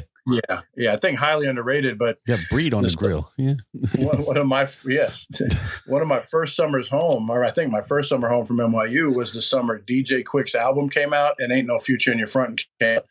And I know in Oklahoma City, when the clubs let out at 1:30, that's where parking lot culture comes from. The clubs close early, so you hang out, and that's where sound systems evolve. Somebody's got to be the entertainment in the parking lot and driving around the block. Literally that whole summer home, my first summer home from New York, all I heard, people would put in DJ Quick's entire album, then they would play Ain't No Future in Your Frontin', then they would play DJ Quick's entire album again that whole summer. Pass me the 8-ball. Yeah, I come back to New York. I come back to New York, and John Schechter comes around and is like, does anybody want to wait for MC Breed to come up to the office? He's running late, and like nobody knew who he was. He's like, and I was like, oh yeah, hell yeah. I'm like, he's a star in Oklahoma City right now. So it was raining. It was crazy. He was behind schedule on his promo tour because the single had come out. Ichiban Records was going to put out his album. KRS Ichiban, #1 rap star. That's right. But I volunteered. It was raining, and they were going to go catch cabs. And again, at that age, you're kind of fanboying at 18 and 19, meeting who you think are big rap stars. Yeah. Mm-hmm. Little do we know they're not nearly as big at that time as you thought they were. But I was like, who was it? Is it Breed and DFC? Same Suzuki Sidekick. I said, I can have my roommate bring my car. I'll take y'all around wherever y'all need to go. So I helped get him around New York City to promo events. Ended up going back to my apartment, and I've got demo records now with MC Breed, kind of like the Clay D story, where he just loved rapping all the time. So he's like, yeah, let's go upstairs, put on some instrumentals. And I have an hour-long tape of Breed freestyling in my bedroom, with him encouraging me to jump in every once in a while. It's just crazy. The little things like that have happened that you realize moments, but you put it all together and you're like, wow, there were a lot of those kind of crazy moments, to talk. When you start passing the pictures around, that's the one picture missing. We've got a picture of me holding what we thought was a joint, because we took him to Washington Square Park, and he ended up buying an oregano from the weed man in Washington Square Park. And he gets it home, and he's like, or to his hotel room, and he's like, this ain't weed, man. This ain't weed. He's like, we should be smoking oregano. I want some pizza now. I don't know why, but every time I hear that, all I can think of is the line from A Few Good Men. It's like, you're going to spend an hour and a half on paperwork because a signalman second class bought and smoked a dime bag of oregano. Exactly. But your client thought it was weed. My client is an idiot. That's not against the law. Right.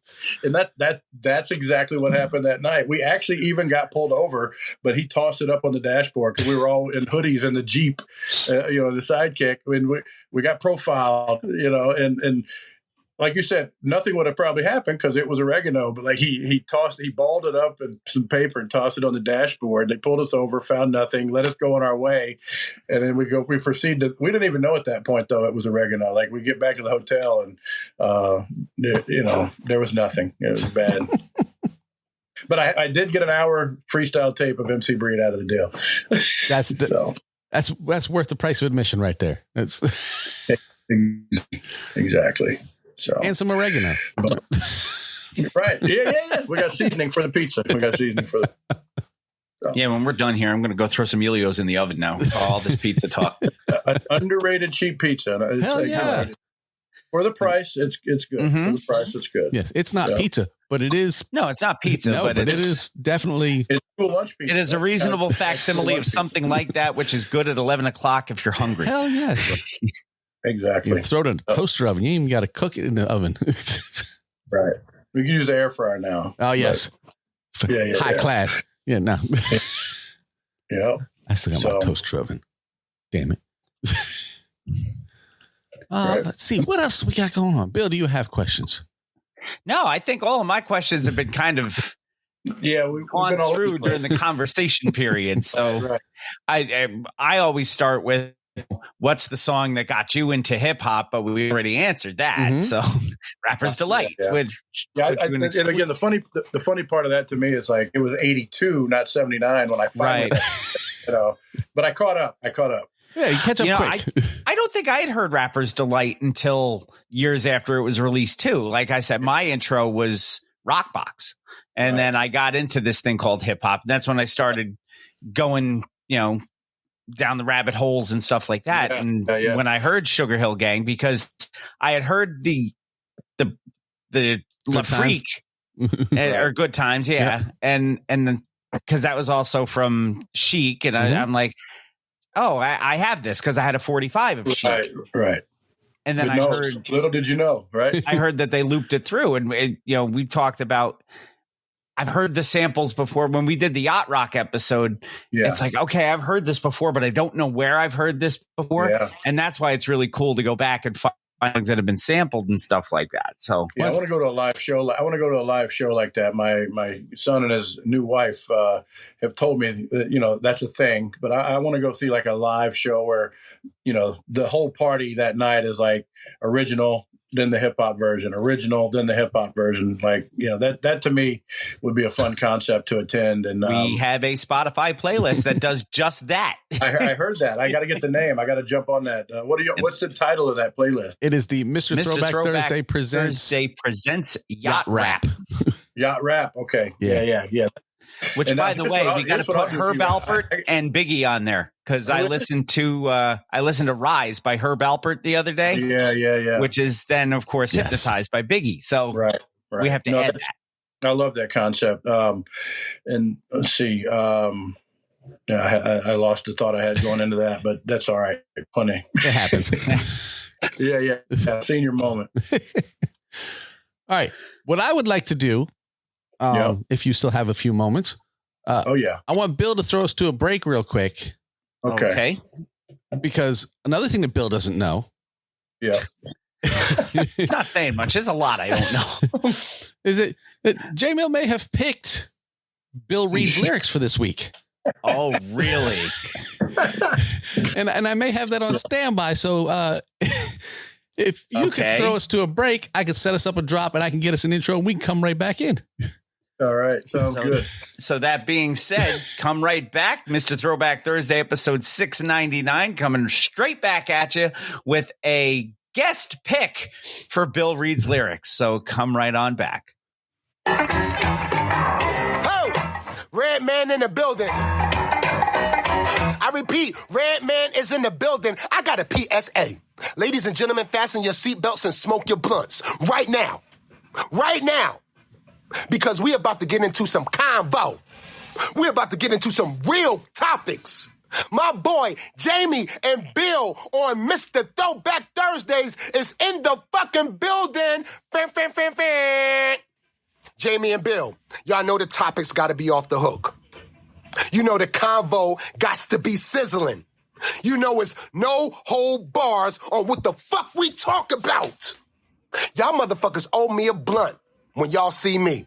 And y'all better promote my music when it drop, because I am a hot topic, nigga.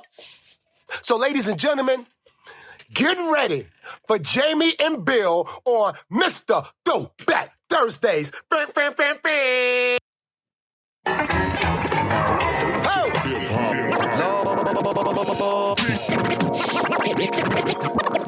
it starts with Bill. I'm Bill S. Preston.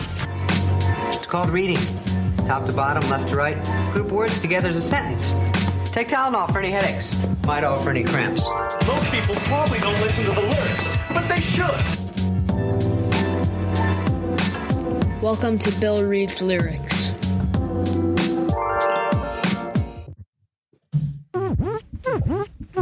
Hello. This is Bill Reed's Lyrics. It is an educational discussion of artistic expression and creativity of modern lyricists. Bill may recite explicit or offensive language. Professional supervision is suggested for sensitive listeners. The average views and opinions within these lyrics are not necessarily those of Mr. Throwback Thursday or its hosts, and will be in the area of 160 WPMs. We hope that you will find our presentation precise, humor heavy, and just right. Thanks. Welcome back, Mr. Throwback Thursday, episode 599, not 699, like I said when we went to break. Didn't want to go 100 weeks ahead. No. But if I had, I would have missed the opportunity for Bill Reads Lyrics this week. And Bill Reads Lyrics is a special Bill Reads Lyrics not because I know what it's going to be beforehand, because I never do, but Jamie didn't pick it. So. No, this is the first time in however many episodes of this segment that I've not picked the lyrics. So Mr. J. Mill should feel very, very honored that he is the first non-Jamie to pick the lyrics for me. And I guess there's a story behind it. So either we can share the story beforehand or after. Let's save that. Yes. Okay. Because you've got to do it first. And we don't want to give anything away. No kind of hints. All right. So I will send this. Never. I'll send this over in the private chat. Oh, there it is. Oh, I've done this artist before. You have, but not this song. Oh, okay, good. Not this song, no. Yeah. So I want you to jump down, just go past 2 choruses. Yeah. And the only thing we should add is what I told you guys. There are 2 rappers on this verse who kind of alternate bars. So it's a story between 2 guys having a conversation here. KB and another guy. Yes. Mm-hmm. So after the second chorus. So you're just going to start with what? I see it. All right. And then roll it from there on out. Okay. And you can do the chorus once at the end. You don't have to do 4 times. Okay. Okay. That's fair. All right. I don't even know what the chorus is. I haven't gotten that far. I might help you. Maybe I'll help you with the chorus. Then with no type of ado, Sesame Street Grover style, whether nearer or further, we will cue the motherfucking piano. What the fuck is this thick neck big bitch here? Man, I should have bought a 16-ounce beer. Say, Big House, you fucked over me, dog. I thought we was cool. How in the hell we gonna get these 2 big bitches in the pool? Ha ha ha, you fool. Stop tripping and just take your clothes off. 'Cause all pussy feel the same when the lights go off. Man, that's too much pork for just 1 fork. And I'll pass. You can't even tell the difference between the stomach and they ass. Stretch marks on they titties like a road map. Ho slapped on some Maybelline. But she kept her nail clean. And at least these hoes big and cute, not big and fucked up. You done fucked a skinny, ugly ass hoe. So Nickelback, what's up? Don't give a fuck if you fuck these broads nobody knows. So just drank and smoke this dank and let's fuck these hoes. Come on and show them what they pussy made for. There you go. You made it. I did. And I did the 2 different voices. Yes. Yeah. I think I'm not quite sure why the second one kind of sounded a little like Kevin Hart, but that's the way we I'll went. allow it. I'll allow it. Yeah. So should we reveal who the I mentioned KB, who is much lesser known than the star of that show. Yes. Devin the Dude. Yes. The reason for choosing this, my absolute number 1 favorite artist, Devin the Dude, is from his debut album, the one where he's sitting on the toilet reading the newspaper. Yep. The self-titled Devin titled The Dude. The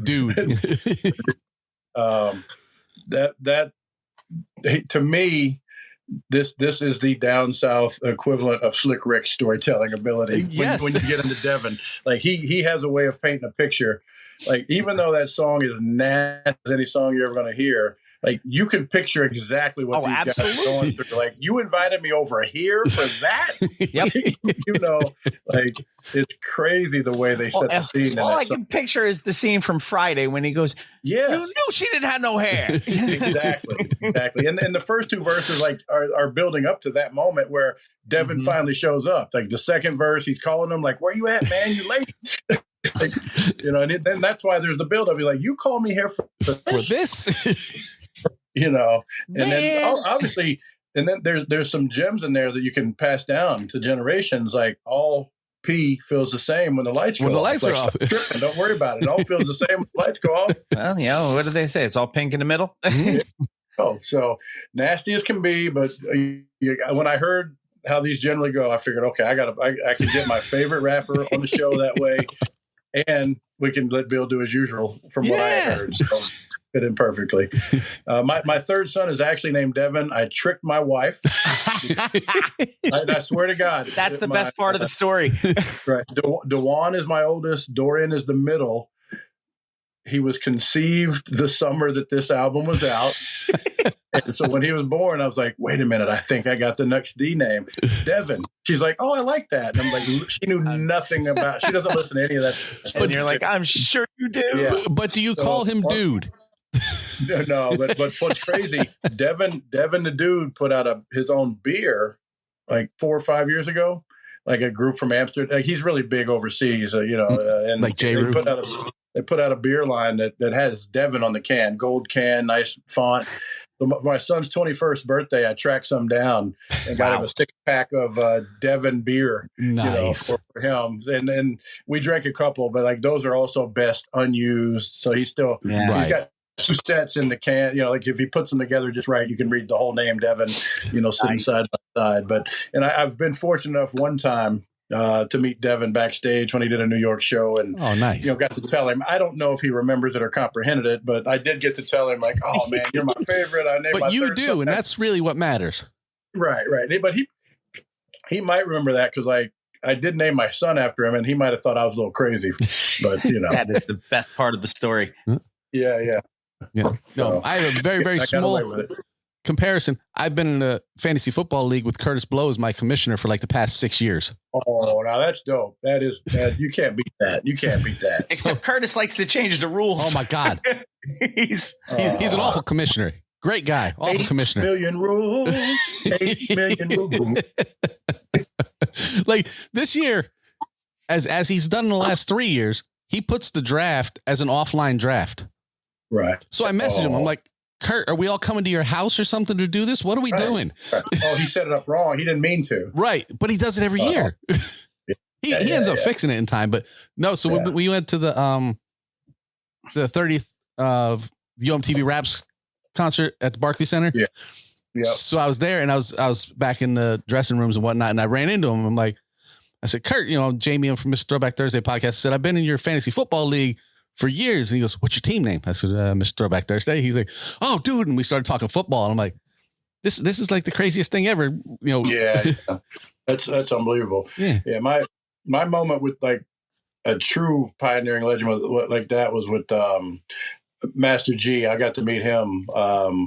They did like, are you guys familiar with like the mini hip hop museum? That's like a traveling one that's down in the DC area. Yep.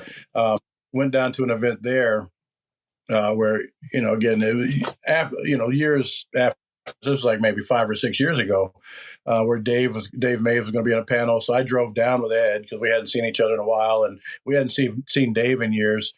And I didn't know Master G was going to be there. And like that went all, those kind of meetings almost bring you to tears. Cause like, again, when I telling you the first song I heard was what it was, like so many, but then to know and be able to tell him like you were connected to me raising my family and paying my, like, you know, like you took me on a path that ended up being, you know, my livelihood for life. Yeah.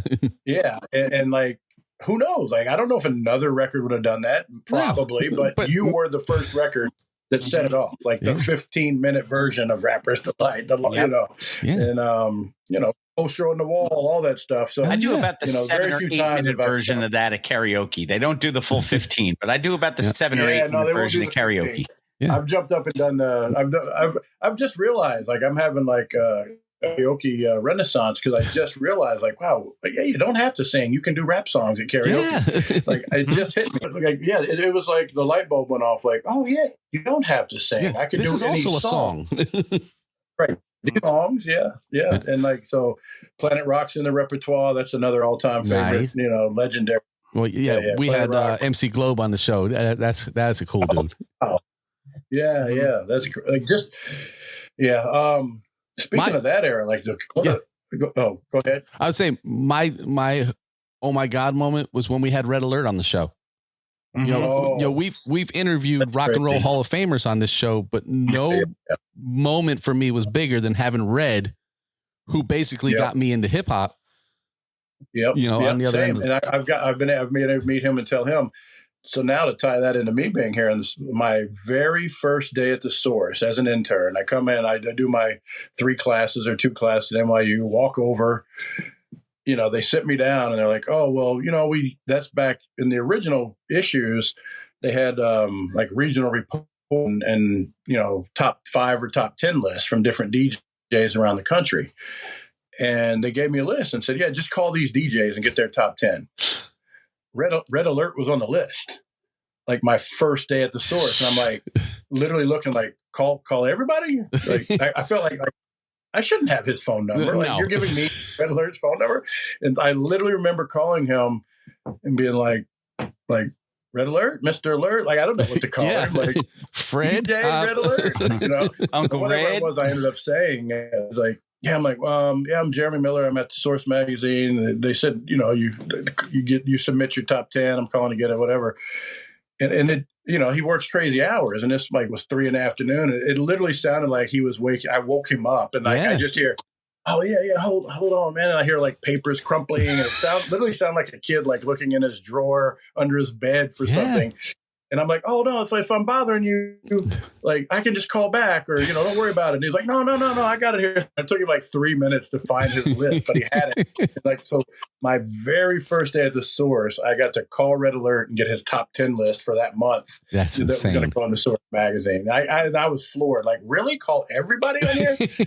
Yeah, I know this name. I know this name very well. You want me to call him? Yep. And Mr. Magic would call him the sucker down the dial. Yeah. But they were not friends. We know better. We know who wore. Hell yeah. Yeah. But those were the things. That's why I would tell my friend to leave the commentary in between. Like, I didn't just want the songs. I wanted to hear like what was going on. Like, feel like I was actually in the city somehow. Yep. So crazy, but yeah, that's good. We connect on a Red Alert story there. Hell yeah. The Violators. Yeah. The reason why we parked at the swim and tennis club. And that's what I told Red. I said, the reason there is a Mr. Throwback Thursday is because of you. I mean, it's right. Yeah. So, I realized like if they didn't catch it earlier, like the specific site that auction is on is fineart.hiphop. It's a little different because they don't use the .com. They, you can use any dot into some. So it's fineart.hiphop. Apparently, I'm the only set of items. There's those 3 different items: the records, the logo, and the materials that made up issue number 2. So it's like there was another one. I didn't mention our date. It's August 18th. That's what I was going to go live. You can see the preview of it now if you go there. The preview of the items is up. Starts August 18th. It's going to run for 2 weeks. Then following that, the lady who was the creative director at Sugar Hill Records, they're going to have a group of items that she's collected, which are in a way similar to what I've got. There are a lot of the proofs that would come back from the printer or be ready to send to the printer before printing. So she's got these similar type of raw materials that were used for like all the album covers, all the singles for the Sugar Hill albums and cassette tapes and, all the pressing. She was their original art director, creative director over there at Sugar Hill. So they're going to start doing things more frequently. There it is. Miss Agrawal. And, but I thought maybe they'd go up simultaneously. I found out that, I'm going to run first for a couple of weeks and then hers will be shortly after that. But I think that's a good way to do it too. So one at a time, and let people kind of get the spotlight put on their items. And the flyers was different. They had like 50 different people with different flyers. contributed. But yeah, I think it's going to be great, and it's going to be something to look forward to every few weeks that Ed and Adam are doing over there at Fine Art Hip Hop. So I appreciate them. Oh yeah, and good friends of the show. We appreciate them too. We've done a lot for the Hip Hop Museum, Yes. and Adam's always coming on afterward, like, "Really, you guys did this?" Right? Yeah, that's great, man. Yeah, that's cool. We can have a museum now, right? Hell yeah. Yeah, I can't wait for this to actually museum now. open. The Museum, not A. We will. Yes, we will yes, be. yes, the. In fact, when we're there, because we have been invited to record a show Yes. there in person. At the If live- you are at in the opening, town, yeah. all means we will. Well, I'm still in New reach out. Jersey. Yeah, I didn't move Yeah. far. I When moved from Oklahoma and never went home. I always stayed up here. So We're going to try to get a posse get together so everybody Right. can come up and. Yeah, that's awesome. And I'll be back up in Oh, yeah. Atlantic City in about a month. Okay, yeah, I did okay. I told you I at least left with all the money I started with, And that's the key right there. yeah, I can't say I really went with a lot of extra, but I didn't lose, so I'm coming out ahead of that. No. On the museum note, the funny thing talking to Ed is, just his casual mention of who he's talked to. Oh yeah, I was talking to LL. I was Yeah. talking to Kurt. Oh, I was talking to Big Daddy Kane. Oh, he is the smoothest name dropper ever. Yeah. Was I? Yeah, we're doing a wine with so and so. In fact, if he ever put out an album, that's what it would be titled, The Smooth Name Dropper. I always said Yeah. my ultimate guest for this show, aside from DJ Premier, is Yeah. Tracy Morgan. Oh, Because number one, I'm a huge fan. Number two, he's a huge hip hop fan. yeah, And we were yeah. talking, and Dice was like, "Let me tell you a little story about Tracy Morgan. I used to babysit him." I'm like, "What?" Crazy. Paradise Gray babysat Yeah. Tracy Morgan. Wow. So like, That's so you talk to people in this world, and and they're like, yeah, and this crazy thing He was happened. really good. I saw him on a subway once when in college, and like he was with friends, and like was basically just doing a routine for friends. Like, and so it's like a. I don't and think he didn't- can turn I had off. I had no clue who he was. I had some friends that would go to Uptown Comedy Club, and I think might have mentioned him, but I didn't even know at that moment it was him. I had to figure it out later. But my kids think I do a horrible impersonation of him. But it's like I just do. That's crazy. That's all I can do. doodle pampers. Somebody going to get pregnant. Right. That's crazy. I will tell you, Jay Moore has the greatest Tracy Morgan impression ever. Who did? Jay Moore. Oh, okay. Yeah. He tells a story that's not his story. It's Burt Kreischer's story, but he told Jay Moore he could tell it because he has the impression. I'll send it to you because it is fucking hilarious. It is, yeah. Right. And tell him what our ultimate goal for Tracy Morgan is. Oh, I want to see a live action Brown Hornet movie, and I want Tracy Morgan to be the Brown Hornet. That'd be classic all around. I know. Make just Tracy Morgan as a superhero. Seriously, how does it not happen? And I want Kevin Smith to direct it. And who did we say would be Stinger? I forget. Oh, because obviously Tracy Morgan looks more like Stinger, but he needs to be the Brown Hornet. But he needs to be the Brown Hornet because he's got to deliver all the lines. Yes, we'd have to come up with a good Stinger. We would. But anyway, yes, we are still working to get that happening. So yes. All right. What else we're going to work on? We're going to say goodbye to Jeremy and thank him very much for being on the show. And Thank you once the very auction, great talking. You don't get to. I don't get to have. You get to do this every week. I'm more in the fan of the college fantasy football stuff now, so I've shifted gears. But you guys, I miss these conversations. So I need to revisit this more. That is what we try to do. Yeah. We try to just have a conversation, not necessarily an interview, because we find that when we just talk to people, we find out more of what everybody wants to know. So. Right. Like I said, and you got my number. You want to talk hip hop anytime? You know where to find me. So yeah, I'll be sending some random texts now. Yep. You could tell Bill it was your idea for the verses, but I might be sending you a few here and there. Okay. Okay. No, he'll give you full credit. I will. Yes. Okay. I can't wait. In about 3 weeks, Bill, it's going to be. Bill, do you remember what the other Devin the Dude song was that he force fed the lyrics for you to read? I think it was off the same album. Let's see. But I don't remember which one. Yeah, and the thing is, I don't usually post them in the lyrics either. No. That's all right. I was just curious. That first one's a classic, though. It is. I'm glad. You guys have surprised me all around with the prep for the show. Like I'm recommending things that you already knew about. Like it's been amazing. Like how deep you guys dig. Well, it's 11 years, man. It's you know what you're doing. Yeah, we might get run out of information. You got to by the dig deep. second 11. Yeah, and I'm gonna tune in to next week to see if we can get feedback on your boys' reaction to the Booyah Tribe story. Yes. Yes. DJ B, pay attention. Booyah. Yes, B. And B will hear this story because he played on his station. He is the world premiere of the show on Wednesday nights. Yeah. We had to move from Thursday mornings. He has his shop in a mall. Yeah. Oh, wow. And he Bill runs Reed's a radio Lyrics station comes out of on it, too. at like at 11 a.m. when kids are in the mall, and he's like, "No, we can't have Bill Reed's Lyrics playing in the store." He didn't say it. Boss lady said it. Boss lady said Yes. it. Well, we all know who runs that anyway. Yes. So. Right.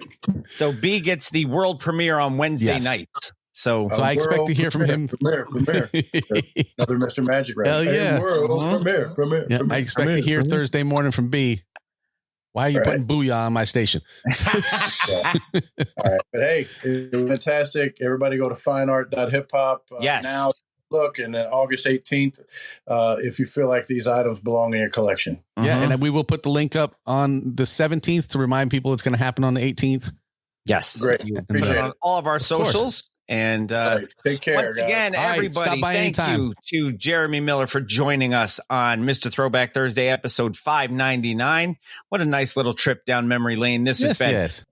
We are at about that time, I guess. Is it that time? Have you changed your and we hat? did have music this week. So, we did have music this week. We had J Mill's verse. We did. So for this is not the first ever show to not have any music on it. True.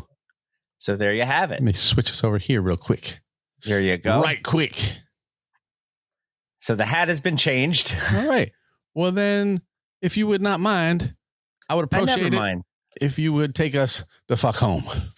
Mr. Throwback Thursday, episode 599, the J Mill episode, brought to you in part by our good friends at Magic Mind. Get your Magic Mind at www.magicmind.com/throwbackJUN. Still the active code. You get 20% for one-time purchases and up to 48% off for subscriptions by using the promo code throwbackJUN. That's magicmind.com/throwbackJune. Your mental performance shot in a tiny little bottle. Yeah. Drink it nice Good and thing, cold. small and packages. It will make your yes. And we know about all those. So get yourself some Magic Mind today. Def Rugs, defrugs.com, Facebook, Instagram, Twitter, all at Def Rugs. Handmade, high-quality hip-hop themed rugs brought to you by the original Rug E Fresh, Marshall Fox, and his business associate, who J Mill mentioned during the course of the conversation. And who I saw last night. The Green-Eyed Bandit, Eric Sermon. Yes, you did see last night.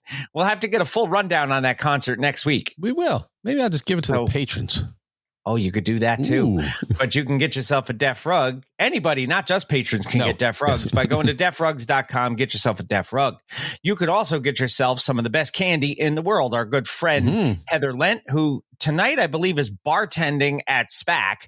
But during the day, she is the proprietor and owner of the Bittersweet Candy Company, and that makes her because she is the one who makes candy and chocolate that is handmade, small batch, different, and delicious. Go check out on Facebook, Bittersweet Candy Company, or order at bittersweetcandy.com. You can use our code THROWBACK and save 10% off of your order at bittersweetcandy.com. And that also lets her know that you learned about her from us. Through us. Yes. And that her advertising with us has paid dividends. Yes. So by all means, use that code. Melted Mikes, we mentioned that during the course of the show. Jamie is repping a Melted Mikes shirt tonight, MLTDMICS.com. You can use our code MR Throwback Thursday to save 10% off of those hip hop and other musical themed t-shirts, hats, mugs, everything that Pumice has going now at meltedmikes.com. Don't forget the social media network for the show. Visit us at mrthrowbackthursday.com. Leave us a voice message. If you want, click on that little microphone and let us know what you thought of our conversation with Jeremy Miller. Yeah. Great hour and a half, 2 hours of conversation with. You can also leave us a voice message. And since Happy Gilmore 2 is coming out soon, you can just tell us, you suck, jackass. If you want. Just as a throwback to the original Happy Gilmore. Yeah. You can also follow us on our socials on the artist formerly known as Twitter, currently known as X, _MR_TBT, and Bill_MR_TBT. Also my Instagram handle. Jamie on Instagram is at MR Throwback Thursday. That is also the address for our TikTok channel, where we post little shorts, videos of prior shows and things we want people to see and hear. We also post those on our YouTube channel, which if you go to youtube.com, search for MRTBT. That's a Mr. Throwback Thursday channel. Click on that little subscribe button and then click on that little bell, and that will let you know when we are live on Mr. Throwback Thursday, MRTBT on YouTube. Yes, and share us with your friends. Absolutely. And then right after, actually, Wednesday night is the world premiere. I don't want to say right after All Request Thursday anymore, because it is because we are not. Wednesday night, the all world premiere of every episode. This show will be on at 9 p.m. East on Wednesday nights on Fresh Radio at itsfreshradio.com and the Fresh Radio app for your phone. And then you can also check us out wherever you get your podcasts. It is shout outs time. Yay. Shout outs to Jeremy Miller for joining us. He gets the big shout out this week. Thank you, Jay Mill. It was really, really a lot of fun. Shout outs to Gail Dunmeyer, Manny Baez, Sarah Henderson, John Henderson, Hugo Gonzalez, Sanket Patel, Clay Arsenault, the Shrieking Warrior Jennifer Buchanan, Jason Heath, Jessica Walker, Shane Hatley, Ahoy Mateys, Captain Ricky Schnarr, Mr. Cranky Pants Brian Hollenbeck, the legendary Kevin Van Buren, Robert Jeffroy, Win with Ken Elsfelder, Harvey, Catherine Liska, Wanda Calamia, and Gunther, and Lion Lindwoodell. They get mentioned every week because, like David Wright's retired number today, I got 5 on it. Or more. They actually played that in one of the video things. As I'm like, they should that have. does not mean what they think it means, but I do get the 5 on it reference. Yes. You want to get your name mentioned every become a patron, go to patreon.com/MRTBT or MrThursday.com and find a little link on there that says become a patron. Don't forget our friends in the industry as always. 1980s Now, Will, Cat, and John getting it done 1980s style over there. Anthony, Imran, and Rug Boy getting it on the Jock and Nerd podcast, doing the Jock and Nerd thing. Go check them out. Go check out our friend Talking Ty on What's the Word podcast with Brooklyn Ty NYC. You know what I found out about Ty's show? It's a lot more fun when she's angry. She's a lot like Mary J. Blige that way. I like angry Ty. I mean, I like friendly Ty. She's always been very friendly to us. Yes. But Angry Ty is entertaining as shit. So I agree. So go check out What's the Word with Brooklyn Ty. And we mentioned the hardest working turntablist in the world, DJ B on It's Fresh Radio. Again, the world premiere of each episode of the show, 9 p.m. Eastern Standard Time on Wednesday nights. Get that Fresh Radio app for your phone and that out. You can also go to Wild One Radio at wildoneradio.com, 7 a.m. Eastern Standard Time. Don't forget to subscribe, rate, review, and all of that good stuff. Go find us.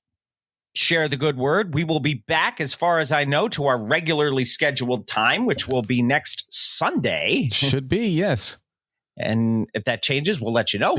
But we will be on next Sunday at 8 a.m. So get yourself some nice fresh coffee and a good Magic Mind to wake yourself up and enjoy some more hip hop talk. Yeah. Until then, take good care of yourselves. Wash your hands. Wash your butt. And until next time, keep it classic. And like Cool Keith said, increase with the golden shower surprise. There's nothing more than a pretty woman wanting sexy men to piss in her eyes. Always remember. New school stale. Old school fresh.